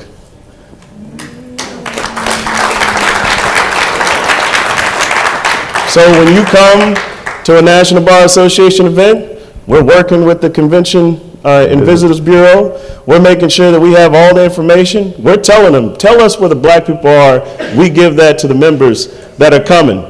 So now when we show up, yeah, you got the opportunity, and I'm not taking anything away from those hotels that are serving us while we're there. But here's a list of black businesses that you can participate with. Make sure that those economic dollars are spending in the right locations. We're making sure that when we come, we're having a banned book drive because we control our history. We control the narrative. We control our education. So there's no opportunity for someone to say that slavery was a benefit.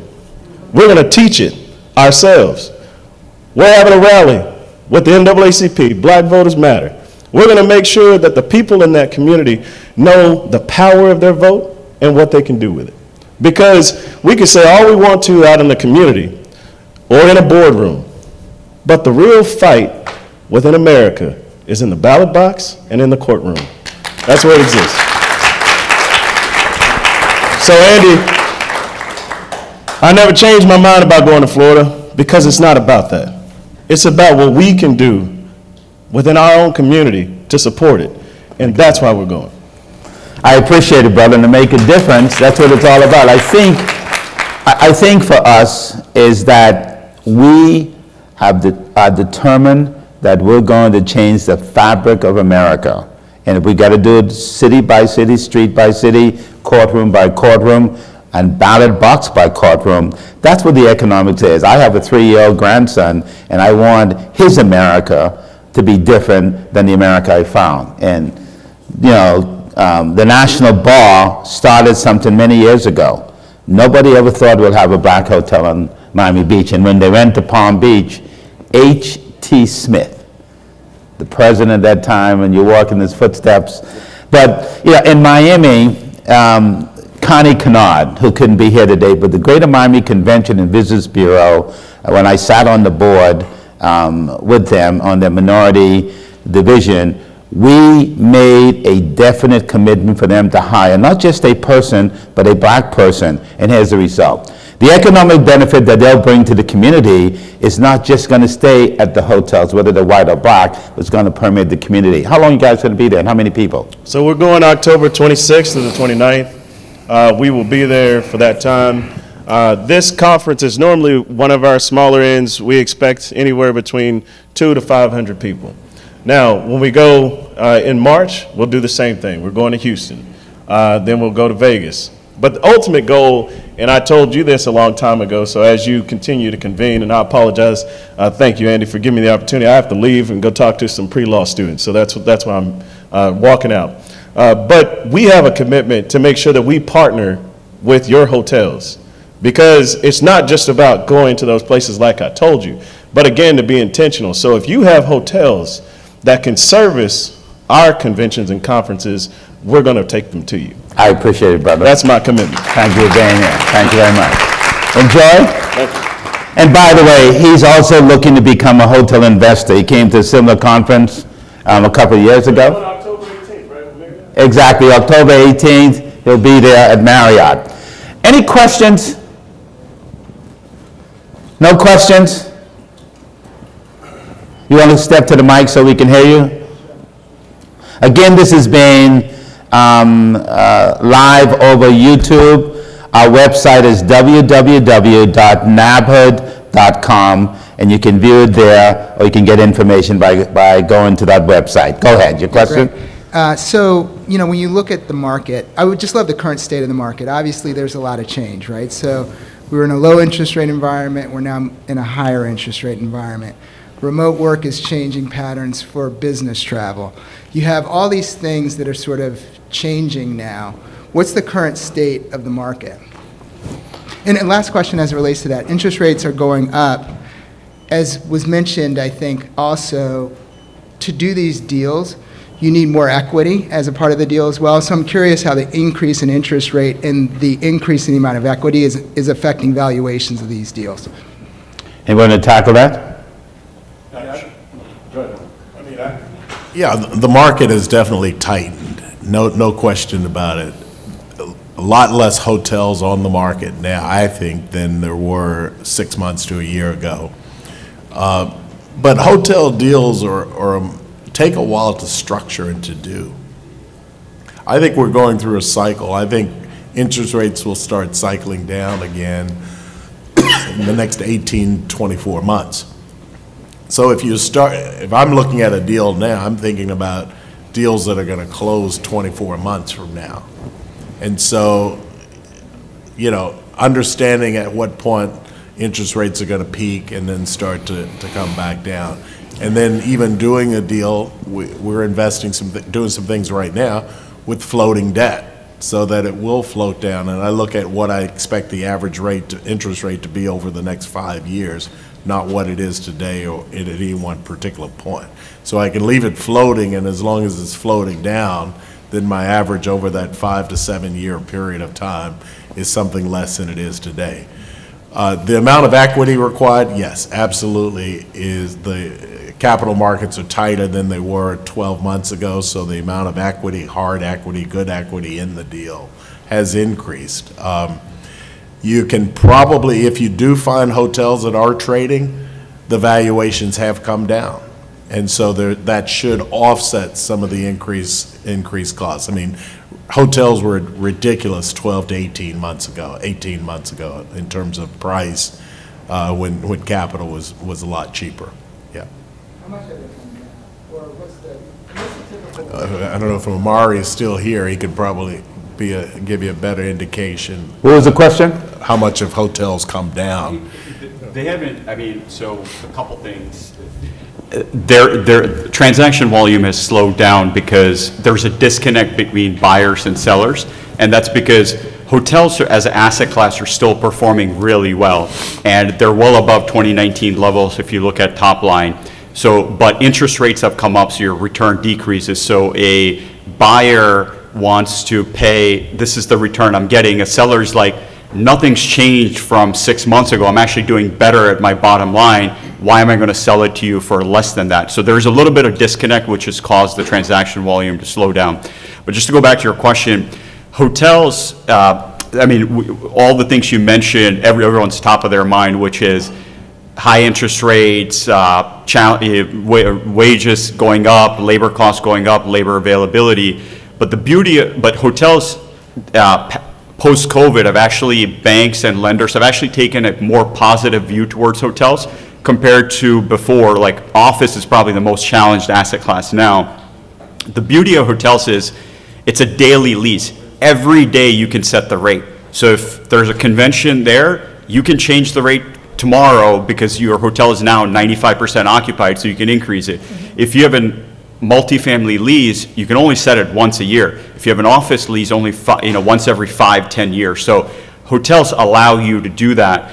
And just one point, going back to what Warren and Evans and all of that said, is really learning about the hotel business. It takes time. Many of the panelists who've developed hotels, they worked at hotel companies, they've started small there. But what's kind of changed post-COVID is, in partnership with NABHOOD, a lot of brands like Choice, Us, Marriott, we've committed a lot of resources to educating entrepreneurs. I saw all the hands that were raised about hotel ownership. So we, like Wyndham, at the most recent NABHOOD, we held a symposium for asking exactly those types of questions, like how do you operate a hotel? We had the MB Hotel in Miami Beach where we invited folks to come in and basically learn behind the scenes about how do you operate a hotel, how do you own the hotel, and we partnered with NABHOOD to do a symposium. So I'd encourage all of you to take advantage of the immense amount of resources that not have always been there, but have been recently with brands taken, as well as just the amount of information available in 2023 on YouTube, everywhere else, where you can learn about like how do I get debt, how do I operate a hotel, how do I maximize RevPAR. So there's a ton of knowledge available that maybe some of us were starting out in the industry, you just had to work at a hotel company to get that knowledge. And for those of you that want more information, next hotel workshop at the Marriott is the 18th and 19th of October at Marriott headquarters. You can sign up at our sheet outside at the sign-up desk, and please come and join us. Again, there's no cost. My good friend, how are you? Yeah, Ibrahim Movement, and good to see you again. Equally. Come close to the mic. We want to hear you. Hello, can you hear me? Is it on? Go. My question, and I apologize if it was covered earlier, I had another meeting as part of a workshop. But have you done some kind of survey to see how COVID affected the members of NABHOOD? And also, if the august panel up here can talk about strategies that hotel owners should use to make sure that you are positioned so that if something happens again, like COVID or the variant or whatever, so that you're not caught flat-footed. You know, question, the study that was done for COVID was done for the industry, and because we own Hilton Marriott, it affected us the same. I think we had some slowdowns, a lot of closes, some hotels stayed open for emergency purposes. What do we do if it happens again? I don't think we're going to close the country again. I don't think that's going to happen. But yeah, I think as we prepare for the industry, and I think Amit said it best, you know, we run a daily rate change business, probably sometimes a couple times a day, Amit. Yeah, think about it. And so some of those, some of the things that we can do rather quickly will help us survive any other downturn. The beauty about this weekend, for example, city sold out. During the week it was sold out. We like these sort of opportunities. We like when Sherry and Maxine can fill a city. But at the end of the day, it is a collaborative effort. Cities, CBBs, hotels, brands, owners, restaurants. But don't forget, when the city is full, so is the restaurant. Hi, you have a question? And by the way, she brought us to help us look at Baltimore many years ago, and an attorney who's now an entrepreneur selling pastries. That's right. So thank you for hosting us again this year. This is always one of the smartest rooms in the room. When I first met you almost 6 years ago, you said, "What are you doing here?" I said, "At the CBC." And he goes, "I want to introduce you to the smartest room in the room. It's the smallest, but it is the most powerful room." So this is my 6 years celebrating with NABHOOD. So shout out to Andy and this Thank you for coming. Right? So Thank you. it's fascinating being here. So this question is more for thought, less for an answer. So I'm April, and I'm a 22-year practicing business and real estate attorney, and I'm just kind of an anomaly. As I was practicing real estate and business law, from a prosecution perspective, I was building bakeries quietly. So our baked goods are in some of the best, from Starbucks to Wegmans to Nordstrom's to Safeway to QVC. We got it. We have the mix that counts. But what we're finding in the hotel industry, the disconnect is that we may have green books all over the U.S. It is great to list people inside of a book and say, "Here, go." But unless there is an affirmative plan in order to take smaller suppliers and demand that these larger companies that you guys are purchasing from are buying from organizations that are actually in the city in which they are doing business, it really doesn't help us. I mean, we appreciate the $5 buys, but we want the $500,000 buys, because that is the only way that we will be able to balance the disharmony that is in the industry. Because part of the concern and part of the problem is that we've allowed the conversation to be minority-driven instead of black-driven. And as soon as we use the word minority, purchasing, supply, diversity, it waters down black. And we often understand that watering down, we are getting put into a pile with disability, LGBTQAI, white women, and that has to end. But the power in the room is to say to the Avengers of the world, "Hey, Avendra, buy from them." And I've been told by several people that we have no power to do that because we're too small. I said, then you are not leveraging or harnessing the power within. So that's more common, because I know that there are probably suppliers in the room that can resonate with this. When you want to have an opportunity and they say, "Oh, we're buying from a minority," and you look and see the company, it has nothing to do with the black majority. So that's just my comment. Thank you. I gotta. You know, we all want to respond to that. Yeah. Go ahead, Stan. We're all jumping at the bit for that. That is way bigger than a comment. So we talked about knowledge and inclusion. We're from West Palm Beach Airport. 13 miles, you have Michael Jordan's golf course. Another 13 miles, you got me. Another 13 miles, you got Tiger Woods. And another 90 miles, you got Sheila Johnson. There's only 8 black golf courses owned in the country. We're building already digging the hole. We, as Black Golf, are putting the Black Museum In Palm Beach? in Palm Beach, already digging the hole. That's what the relationships, and if we got half of Black Golf, because there's only 8 golf courses Black in the country, only one person in history to own 2. We're making that kind of difference. So I wanted to jump in first because when I look at the generality of that question, I can't buy 1 ounce of fertilizer from a Black vendor, 1 ounce of pesticides from a Black vendor, 1 ounce of herbicides from a Black vendor, even though the #1 chemical salesman at General Motors is Black. There's 21 John Deere dealers, but I can't buy 1 tractor from a Black John Deere dealer. 21 Black, can't buy 1 tractor from one because it's a high-end, very expensive. 1 tractor for me costs about $60,000, some $70,000, but I can't buy 1. I'm buying a new set of carts, Club Car, Yamaha. I cannot buy one cart from a Black dealer. Golf represents $200 billion. 2% of its advertising worldwide, Black vendors. 1% of that is on one event, the Masters. So when we look at why West Palm for the Black Golf Museum, when we look at bringing those things to bear, we say it is not enough just to be talking about, even a dealership. No, we want a distributorship. And when that happens with the same way we did with Lehigh Coca bringing the car dealerships to bear, we now have some of the wealthiest Black people in the country, if not the world, who came through that pathway.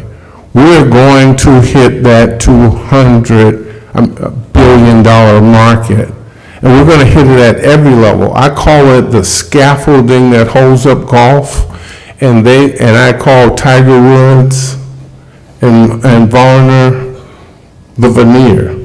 We're now going after the scaffolding because those guys, Tiger Woods brings probably 30% of the market, the value, equity value into golf by himself. And if you add him and Michael Jordan to golf, you probably add about 35% of the equity value in golf.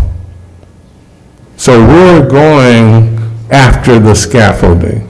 And so when we now do that in golf, in hotels, Wyndham did not just name it the minority old initiative.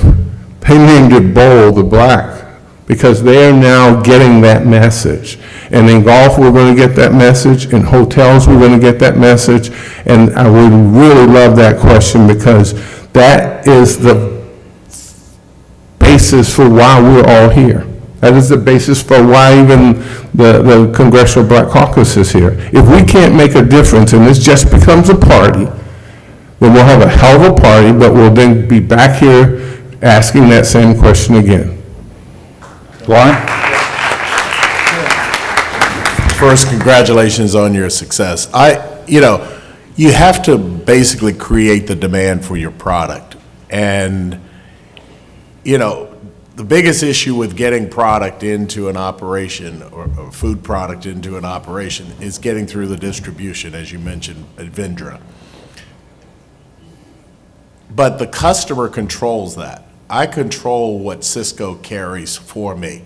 If I buy a brand, within 2 weeks, I can have that brand line up in Cisco because they know they want to keep my business. You look at Google, for example. Google is a $600 million a year food service account. If you sold your product to Google and you had someone in Google say, I really like this particular product, we need this in distribution. Well, Bon Appetit, who services Google, would then say to Cisco, bring that product in so I can get it through the channels because Google wants it. You can do the same thing with Amazon. So what I'm saying is go to the customer sometime, the end user, because they will dictate and determine what the distributors actually carry. And once you're in distribution, then you become a free agent. Not only the company servicing Google can buy that product, but others can buy it as well through that distribution channel. So that would be my suggestion. I agree, and we see it all the time, but people ask me what keep me up at night, and those are the sort of concerns that April raised that does, and that is how do we really change with what we have, how do we get more? On Wednesday morning I met with a group in Phoenix, Arizona, and we're bringing on a supply diversity group that's going to help us. How do we decide and work with Avendra, work with Hilton Supply, work with Wyndham, work with all the brands? Because it's a huge market that we're not in and we need to. But I agree with Warren. That customer demand, I always think of somebody that asked Warren one day to put his beverage on his shelf, but there was no customer demand for the beverage. That made no sense. And if I put something many years ago, and I see my next question is former mayor of Broward County, many years ago, we went to the convention center and we said, we want you to put Jamaican beef patty on the menu. And after some fight, they said, yes, we'll put it in there. But we discovered something. Nobody requested it. So guess what? They took it back off the menu. Customer demand must be there. Hyatt Hotels, Mark, the president of Hyatt, made a decision to spend 10% of their supply buy with African-American companies, 10%. And I believe, Bernard, you're doing business with Hyatt. We had a long discussion with Anna at Hyatt about that deal. So we are changing the industry. We're just not changing fast enough. Former Mayor of Broward County, Dale Holness. Thank you, Andy. And thank you for the great information that you're imparting to us. Stanley, you mentioned earlier you weren't able to get permits to build what you wanted on the land you owned. And we know that the two young ladies up there doing a great job got to where they were because of a political system somehow, some way. My question to you is, how do you foster relationship and support people in the political arena, especially those who are forward-thinking, to ensure that there's a full understanding that part of what they must do is empower people economically, financially, and support businesses that are there to help build and strengthen the community? How do you foster those relationships? To anyone. Well, I'll go ahead and start since you called me out like that. I think we started with Sherry talking about relationships. Going into those rooms, if you go into the room as the black entrepreneur, you're going to get the black entrepreneur deal. It's just that simple. Because they have a thought process and a mindset that is virtually impossible for them to think about me in the same frame as they think about Donald Trump. And my course is bigger than his. So going into the room, okay, I don't even think he owns his course. I really do own mine. But the issue there is you have to think about the deal and the relationship of the people that are in that room. Because and a lot of times we tend to also accept a small deal. $100,000, I still got to get that one out of my head. $100,000 to buy how many restaurants? That means that there was a relationship of value and trust. The earlier question about funding, you got to be creative sometimes, but politically, we're in Florida. Florida is one of the most challenging states for us on every level. Education, environment, medicine, economics, basic level of inclusion. I'm not going there. Don't even try it. But I'll just pass it over to say that we've got to make sure that we understand our power, understand our goals and objectives are very common to our counterparts and their goals and objectives. I can assure you, I have more in common. Florida's an agriculture state. I have more in common with those guys growing tomatoes and growing sugar cane, because I buy those pesticides at 400% more increase. I buy fertilizer at 400% more increase. I buy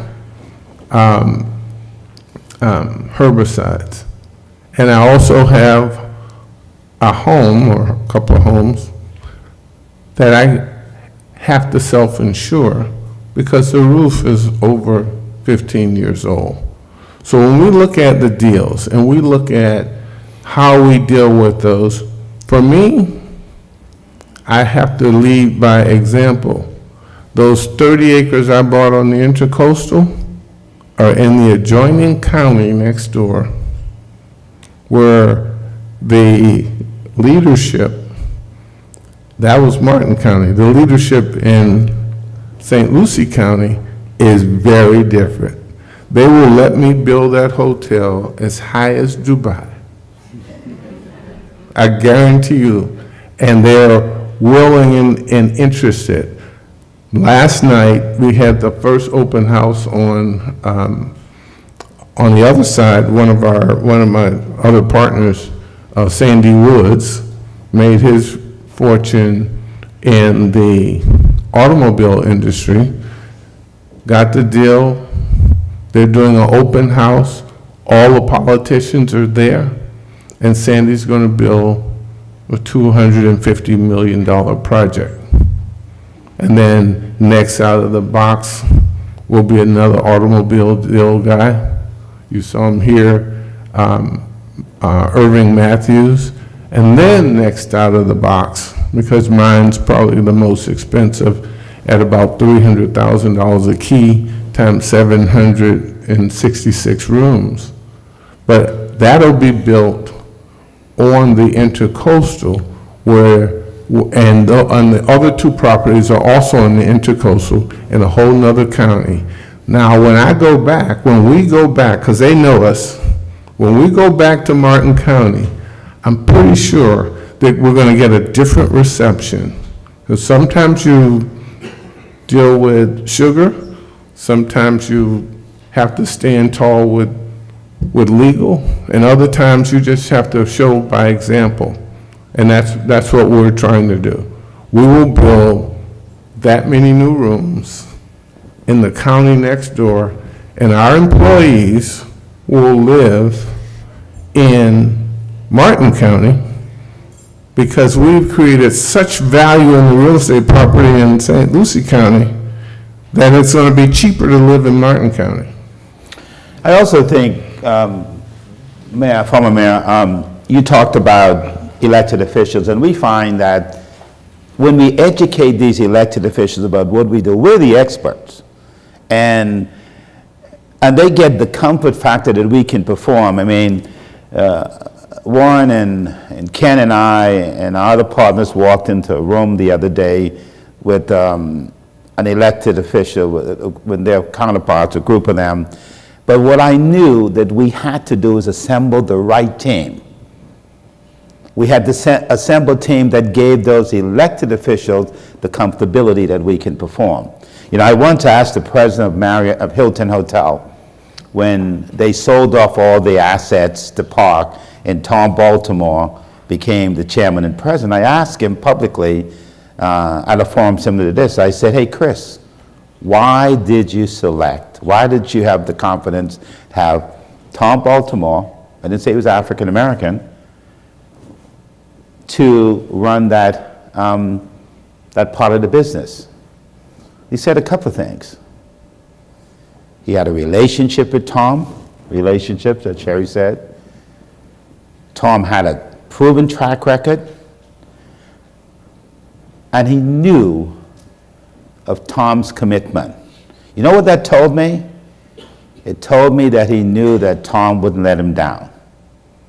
And so when we talk to elected officials, white or black, we bring in the best team, and I can assure you the team that went into the Tampa, St. Pete area was the best team that had the best F&B, the best hotel developer, the best capital raiser, the best local community partner that had a worldwide track record on performance.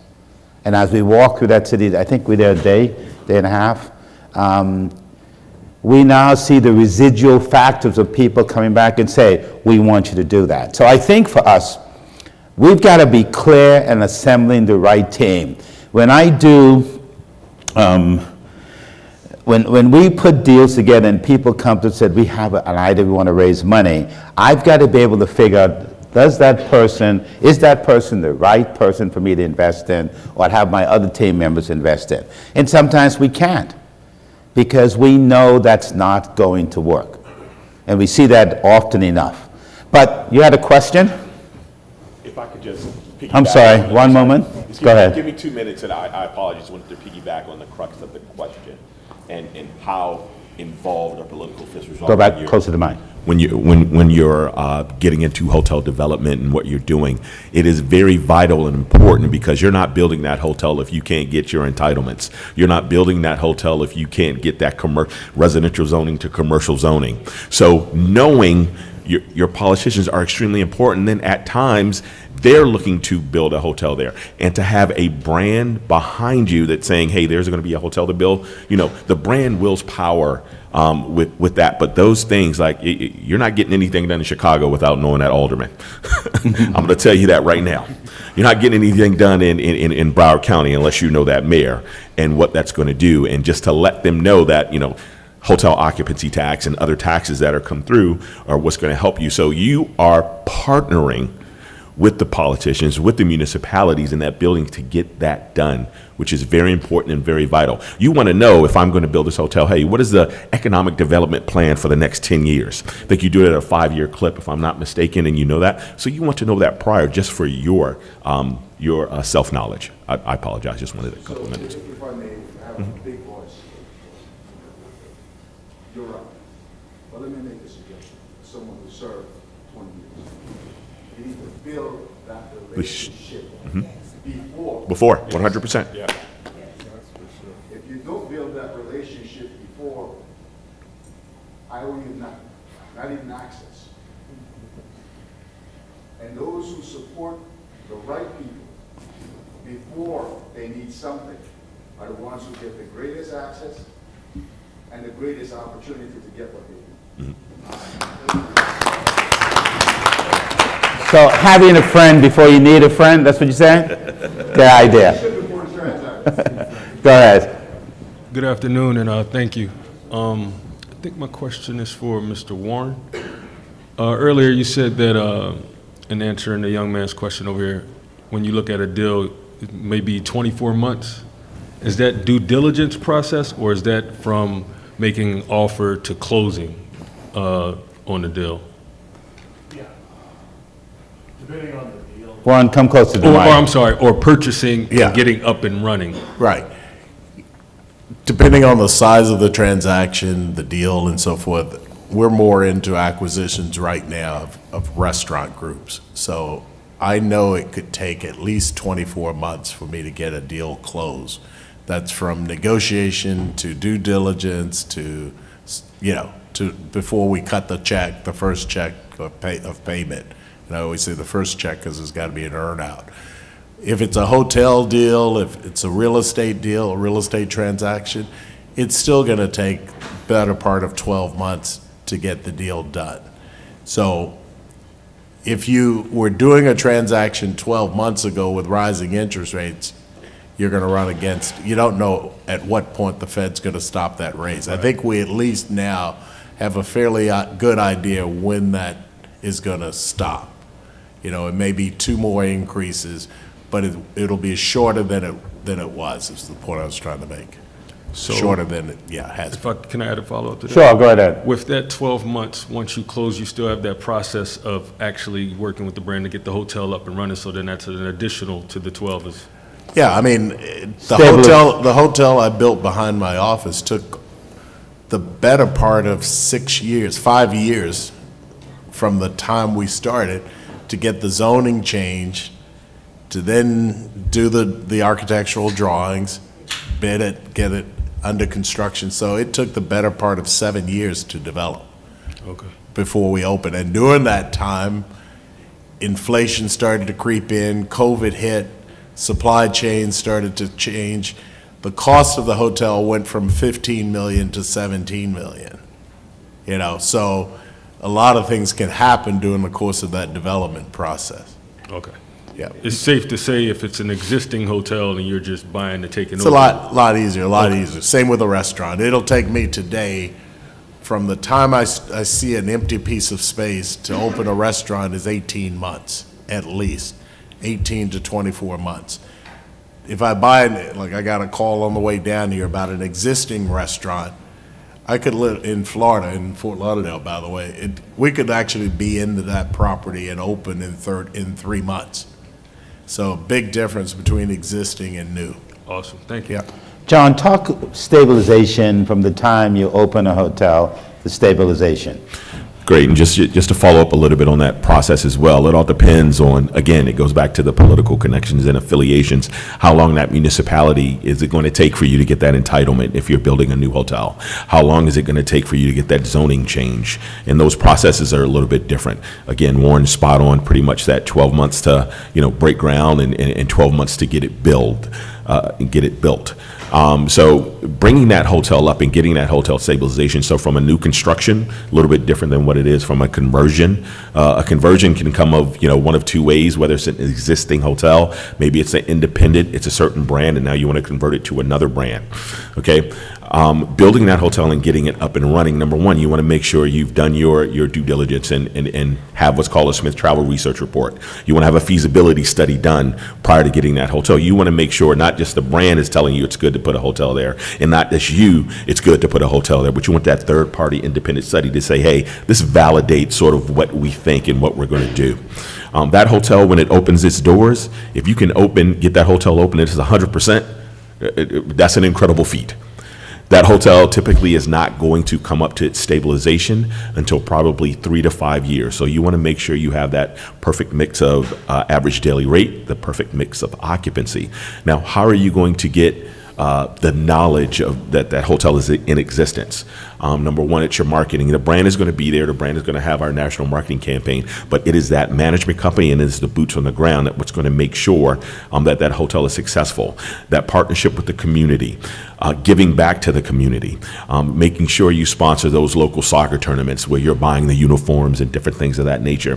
That stabilization time can ramp. Now, what you want to do is you want to have that marketing and management company in before to give you the direction for that stabilization. Just because you build it, it's not going to come. This is not the Field of Dreams, okay? It's not. You have to make sure you market that, and you're partnering with the city, with the local municipalities. Yeah, Sherry, Maxine, question for you. Hold on, Stan.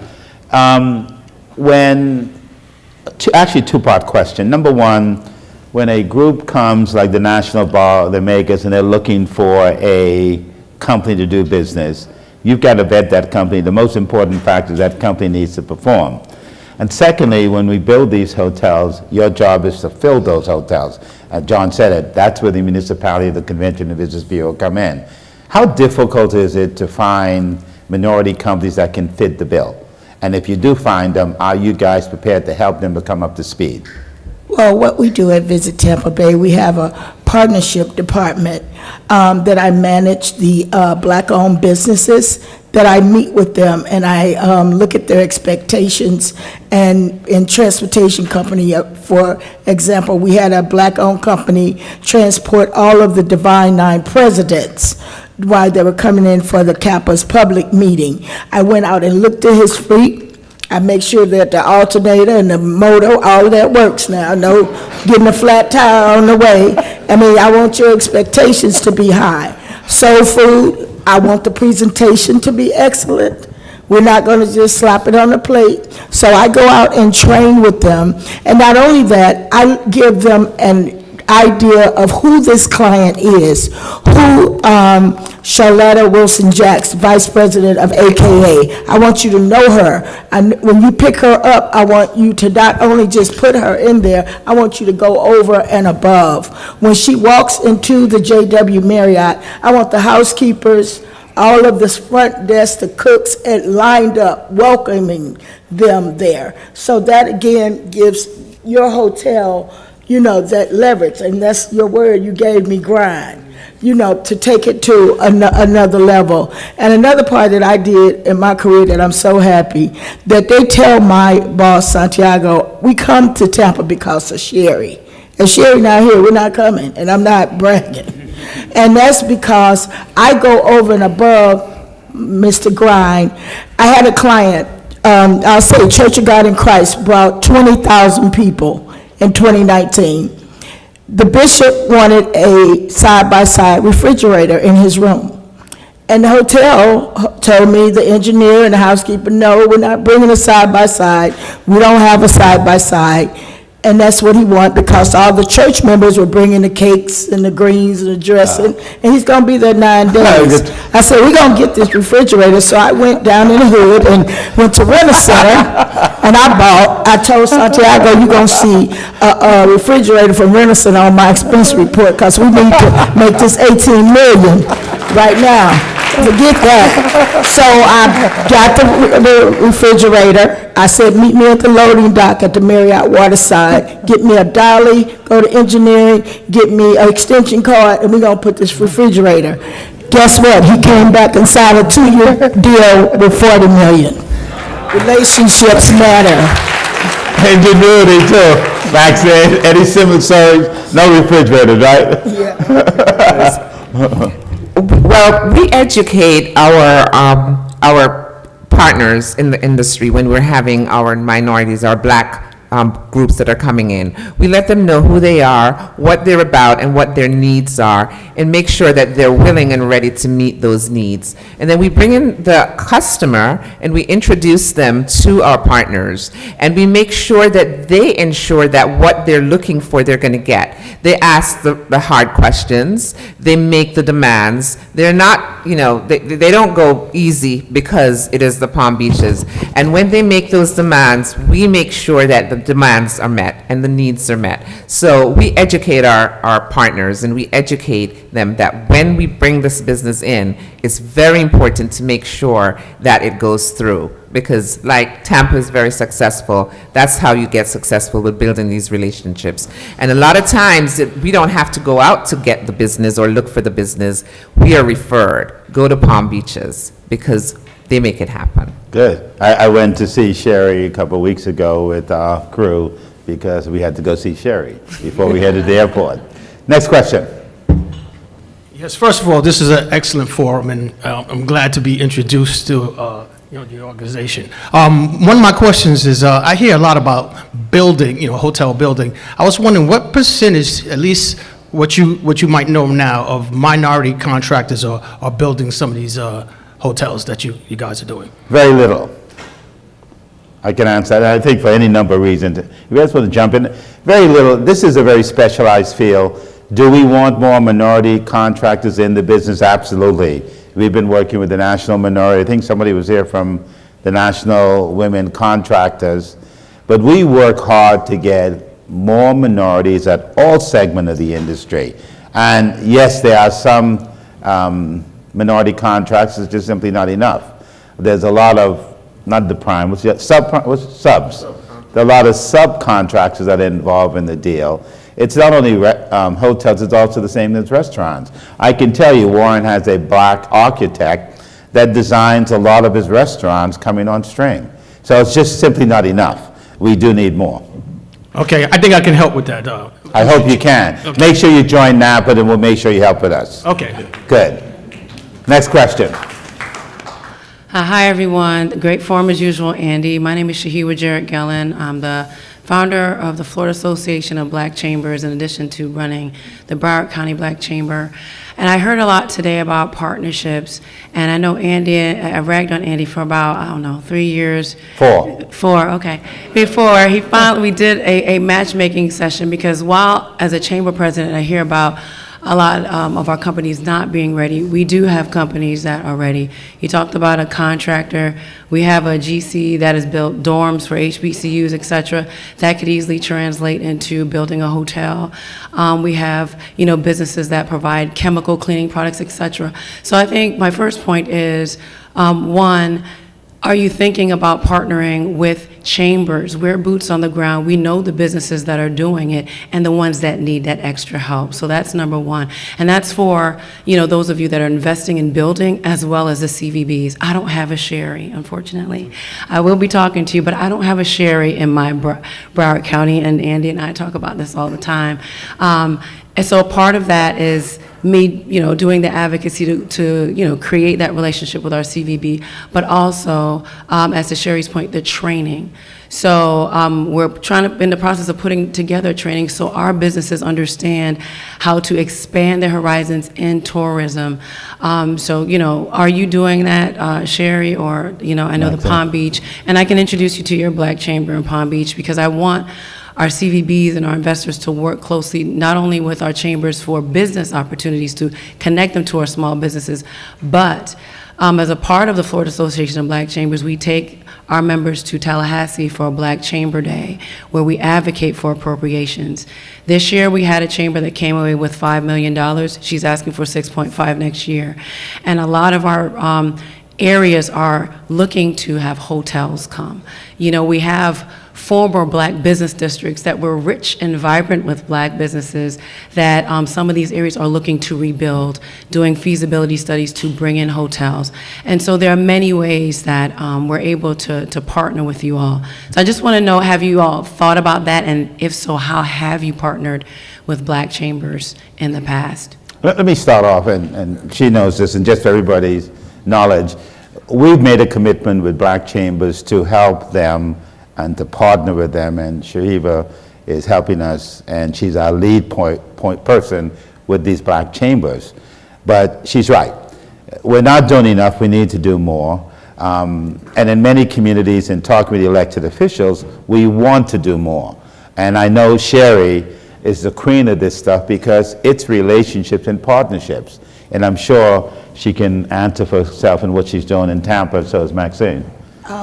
During the Super Bowl, the weekend, the entertainer wanted to buy soul food dinner from a Black-owned restaurant to feed all of the nurses. This was right after the pandemic in 2021.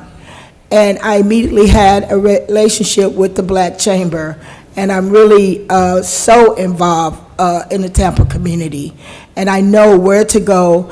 And so our Black-owned restaurant, Mama Soul Food, was able to supply 5,000 dinners to the Advent lunches that weekend the entertainer paid for. Ricky Smiley needed a church, Missionary Baptist Church, AME Church, to have the Super Bowl gospel event. I knew the Black Chamber, that I work with, I can go to them to connect that. And then what I get greatest accomplishment is at the end, the Soul Food was so happy. They're so happy with Visit Tampa Bay. They tell the mayor, oh, we're so glad that, not me, but Visit Tampa Bay is in the community. And that's something that I created coming on board, that we are loved in our community, because they're seeing you can be a part of the chamber, but I want to go back to them and say, look, I made $100,000 off the campus. the soul food restaurant off the weekend, he made almost $250,000, $300,000 off those dinners. So he's showing a return on investment. Just being a member means nothing. But what is the return on investment? So I have to go back to my friend. He's telling me grind. So we're going to come with that. And grind and relationships. Maxine? Well, in the Palm Beaches, we're certainly partnering with our Black Chamber. And recently, we have a department called Hotel Partnerships. And recently, we had a tourism summit. And that was for diversity, equity, and inclusion, where we focused and featured our Black businesses in Palm Beaches. It was a conference for 2 days of about 400 attendees, and it had hotels, business owners, investors, anyone that was interested in diversity, equity, and inclusion was there. And so the Black businesses, we had a vendor forum where they were able to come out and sell their wares and advertise who they are, and great publicity, great exposure to the community and what they represent and what they're able to do. Thank you. So, Sandy, I'm sorry. We would host our local businesses, mostly construction and lawn services and things like that. But just this last week, former State Senator Larry Lee Jr. and Chauncey Edwards, former retired Marine, we now have a facility. We have a new office and new building, and this week we had the first of what we think will be many for the Treasure Coast Black Chamber. And it was incorporated for years, but just one person doing, and so that is now a real deal. But we had to kind of build it step by step to get people to understand they have more in common than just competing against each other. And then now we are very formal. And can you imagine the first deal out of that chamber looks like a hotel on the beach? And these are the same people. Well, you know, Stanley's being modest, and Martin County, I don't know if you know where it is, but it's an interesting place. So he had the nerve to have his birthday party invite 400 Black folks, but there were some other people there. And I stopped at the gate, and I asked the guard, is this unusual? He said, we've never seen anything like this before. But what Stanley had, he had Black chefs, musicians. He had people that had never had the opportunity to do business in an environment like that. And that's what NABHOOD is all about. And that's what the relationships we're building with the Chamber is all about. How do we change the paradigm? How do we partner with a young man that wants to do a restaurant, a club in Baltimore? Our goal is how do we make him successful? This is going to be the final question. We're running out of time. I want to give the panelists a minute to close, but Bernard, Metro Laundry, we're so proud of what you've done. Thank you. As a matter of fact, if you want to invest in the laundry business, I'm sure he'll take your money just as a hotel. Go ahead, Bernard. Well, first of all, I'm glad to be here. And he's a member of NABHOOD too. And yes, I'm a member That's of why I NABHOOD. talk to him when he calls me. Some people I don't talk to. Andy now, and we've been a member probably close to 10 years. And we've been to a number of the conventions that he's had.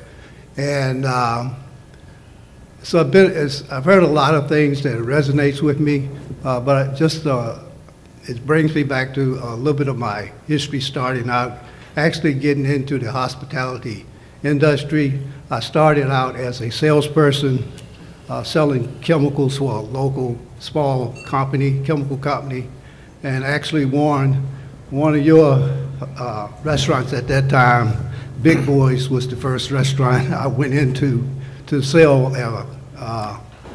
warewashing chemicals to.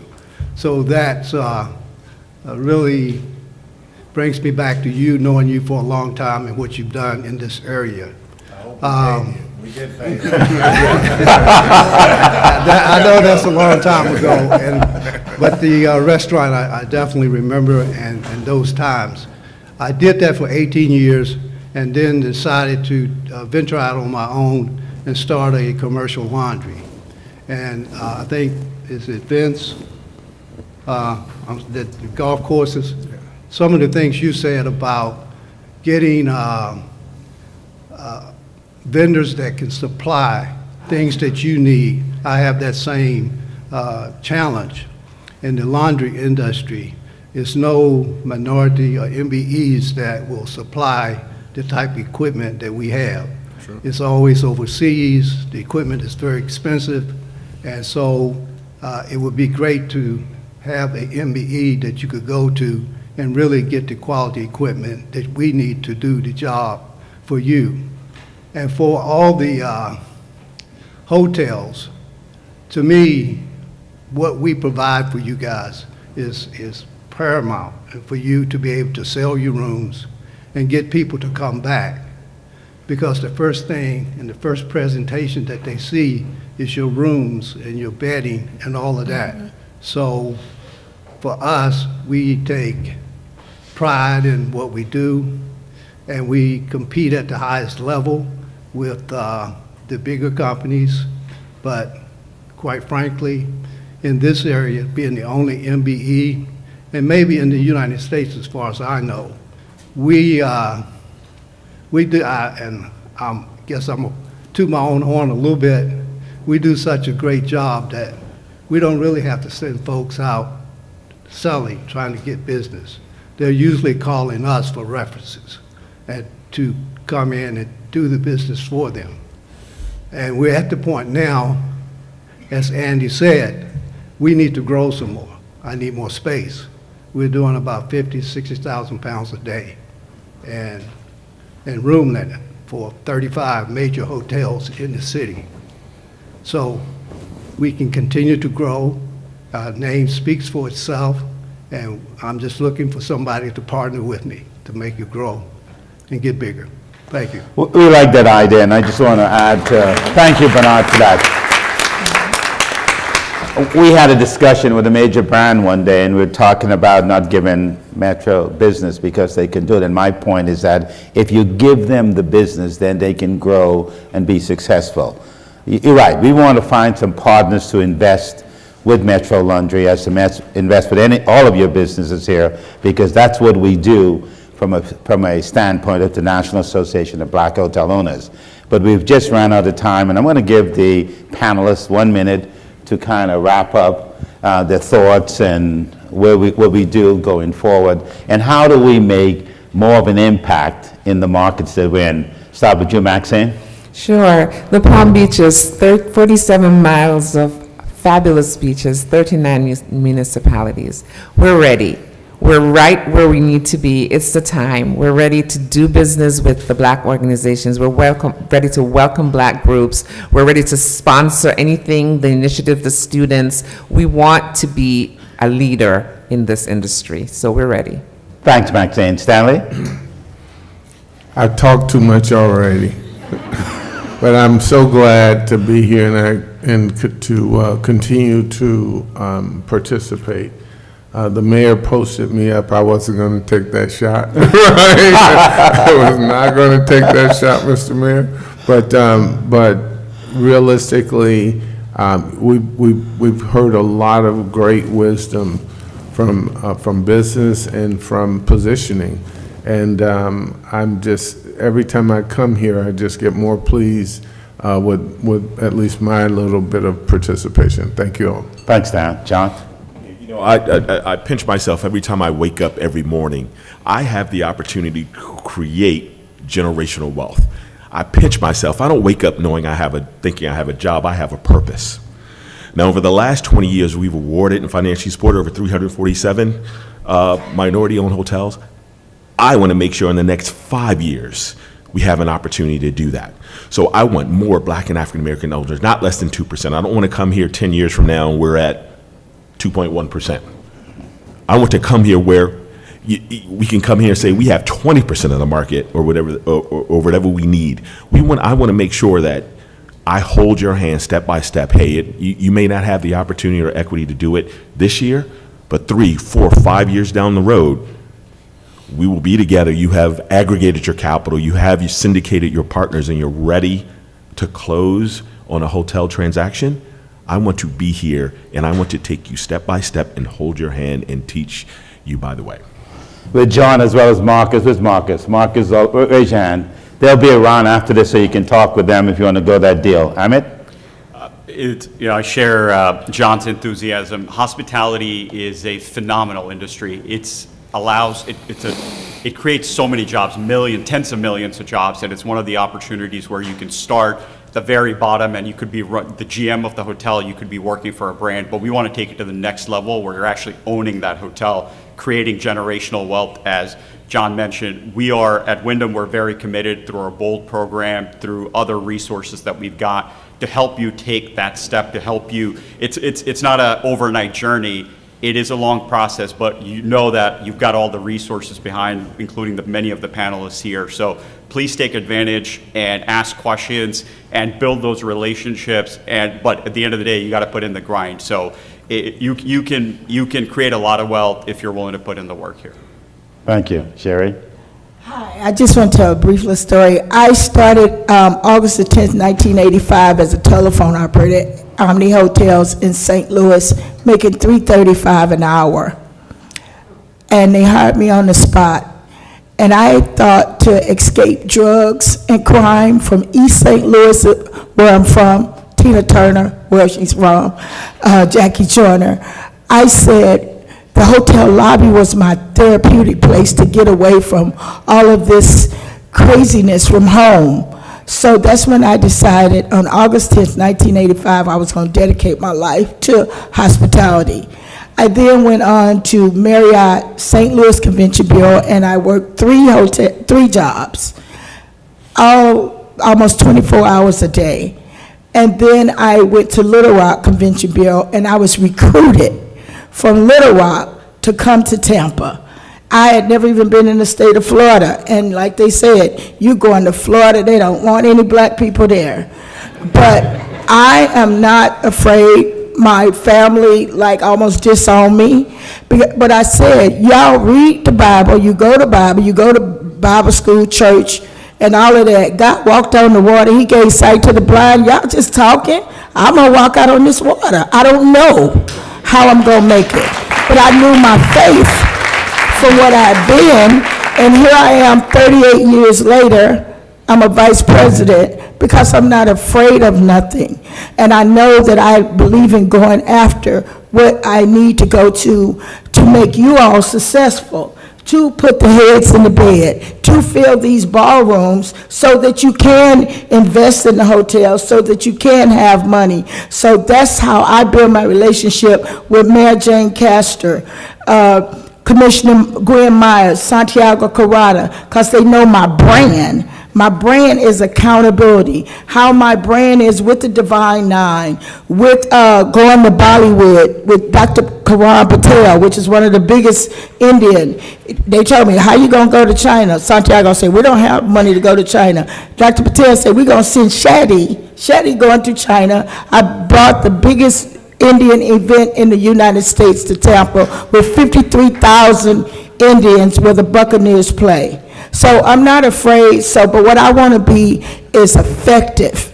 And it's not about me, because you can be the vice president all you want to, but if you're not putting the heads in the bed and making the money and doing the grind, it means nothing. So my brand, just like Marriott Hilton Choice, is important. And Visit Tampa Bay is very, very important to me. I'm very vital that I brand that destination, that I brand the city of Tampa, and I brand Visit Tampa Bay in an effective way, because that's branding my career too. Thank you. Thank you, Sherry.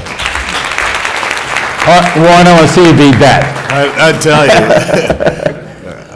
you, I can't walk on water. I can. You put me after a great speaker, and I appreciate it. I often joke, Andy, and I always talk about working for Andy without payment, but Andy works for us without payment, and I want to first thank Andy for his friendship and for his undying support. Thank you. When I started this company 31 years ago, I had three objectives. One, to make it a family business. Number two, to take care of my parents. And number three, to give back to the community.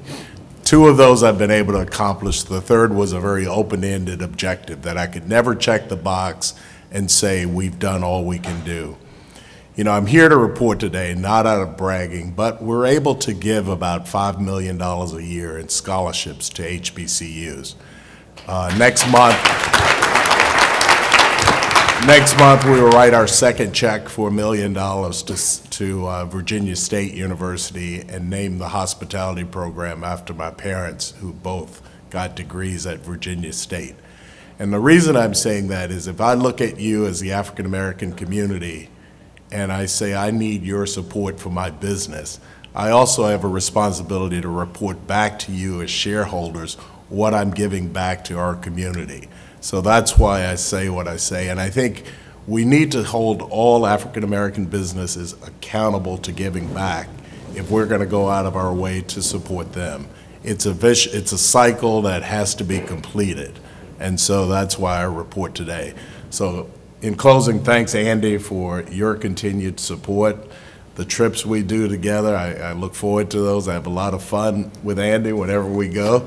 You know, there's always something going on, and it's a lot of fun. But both of us share the mission of trying to really help young people grow and be better as the next generation. I know a couple of you have said you want to talk after. Unfortunately, I got a 3-year-old at home who I'm already late for an event. I was supposed to be with her, so I'm going to have to run right out of here at the end, but thanks so much for having me. We'll make sure Brian stays so he can answer in your stead. Where's Brian? Brian is still here? Yep. Oh, there's Brian in the back room. He's got more answers than I do anyway. Thanks, Brian. Listen, thank you very much. This concludes, I hope, what we try to do is bring you some great information, help you move your career, your interest, your concern forward. I should also remind you that we have a workshop at Marriott, 18th and 19th. You can register outside. Again, there's no cost. Please join me in thanking the panel, the panelists. One of our greatest partnerships, in addition to the hotel brands, is with the Asian American Hotel Owners Association. And at the end of the day, we follow with them step in step to ensure that we can be successful. Thank you all. It's been great. Please visit our website, www.nabhood.com. Thanks again.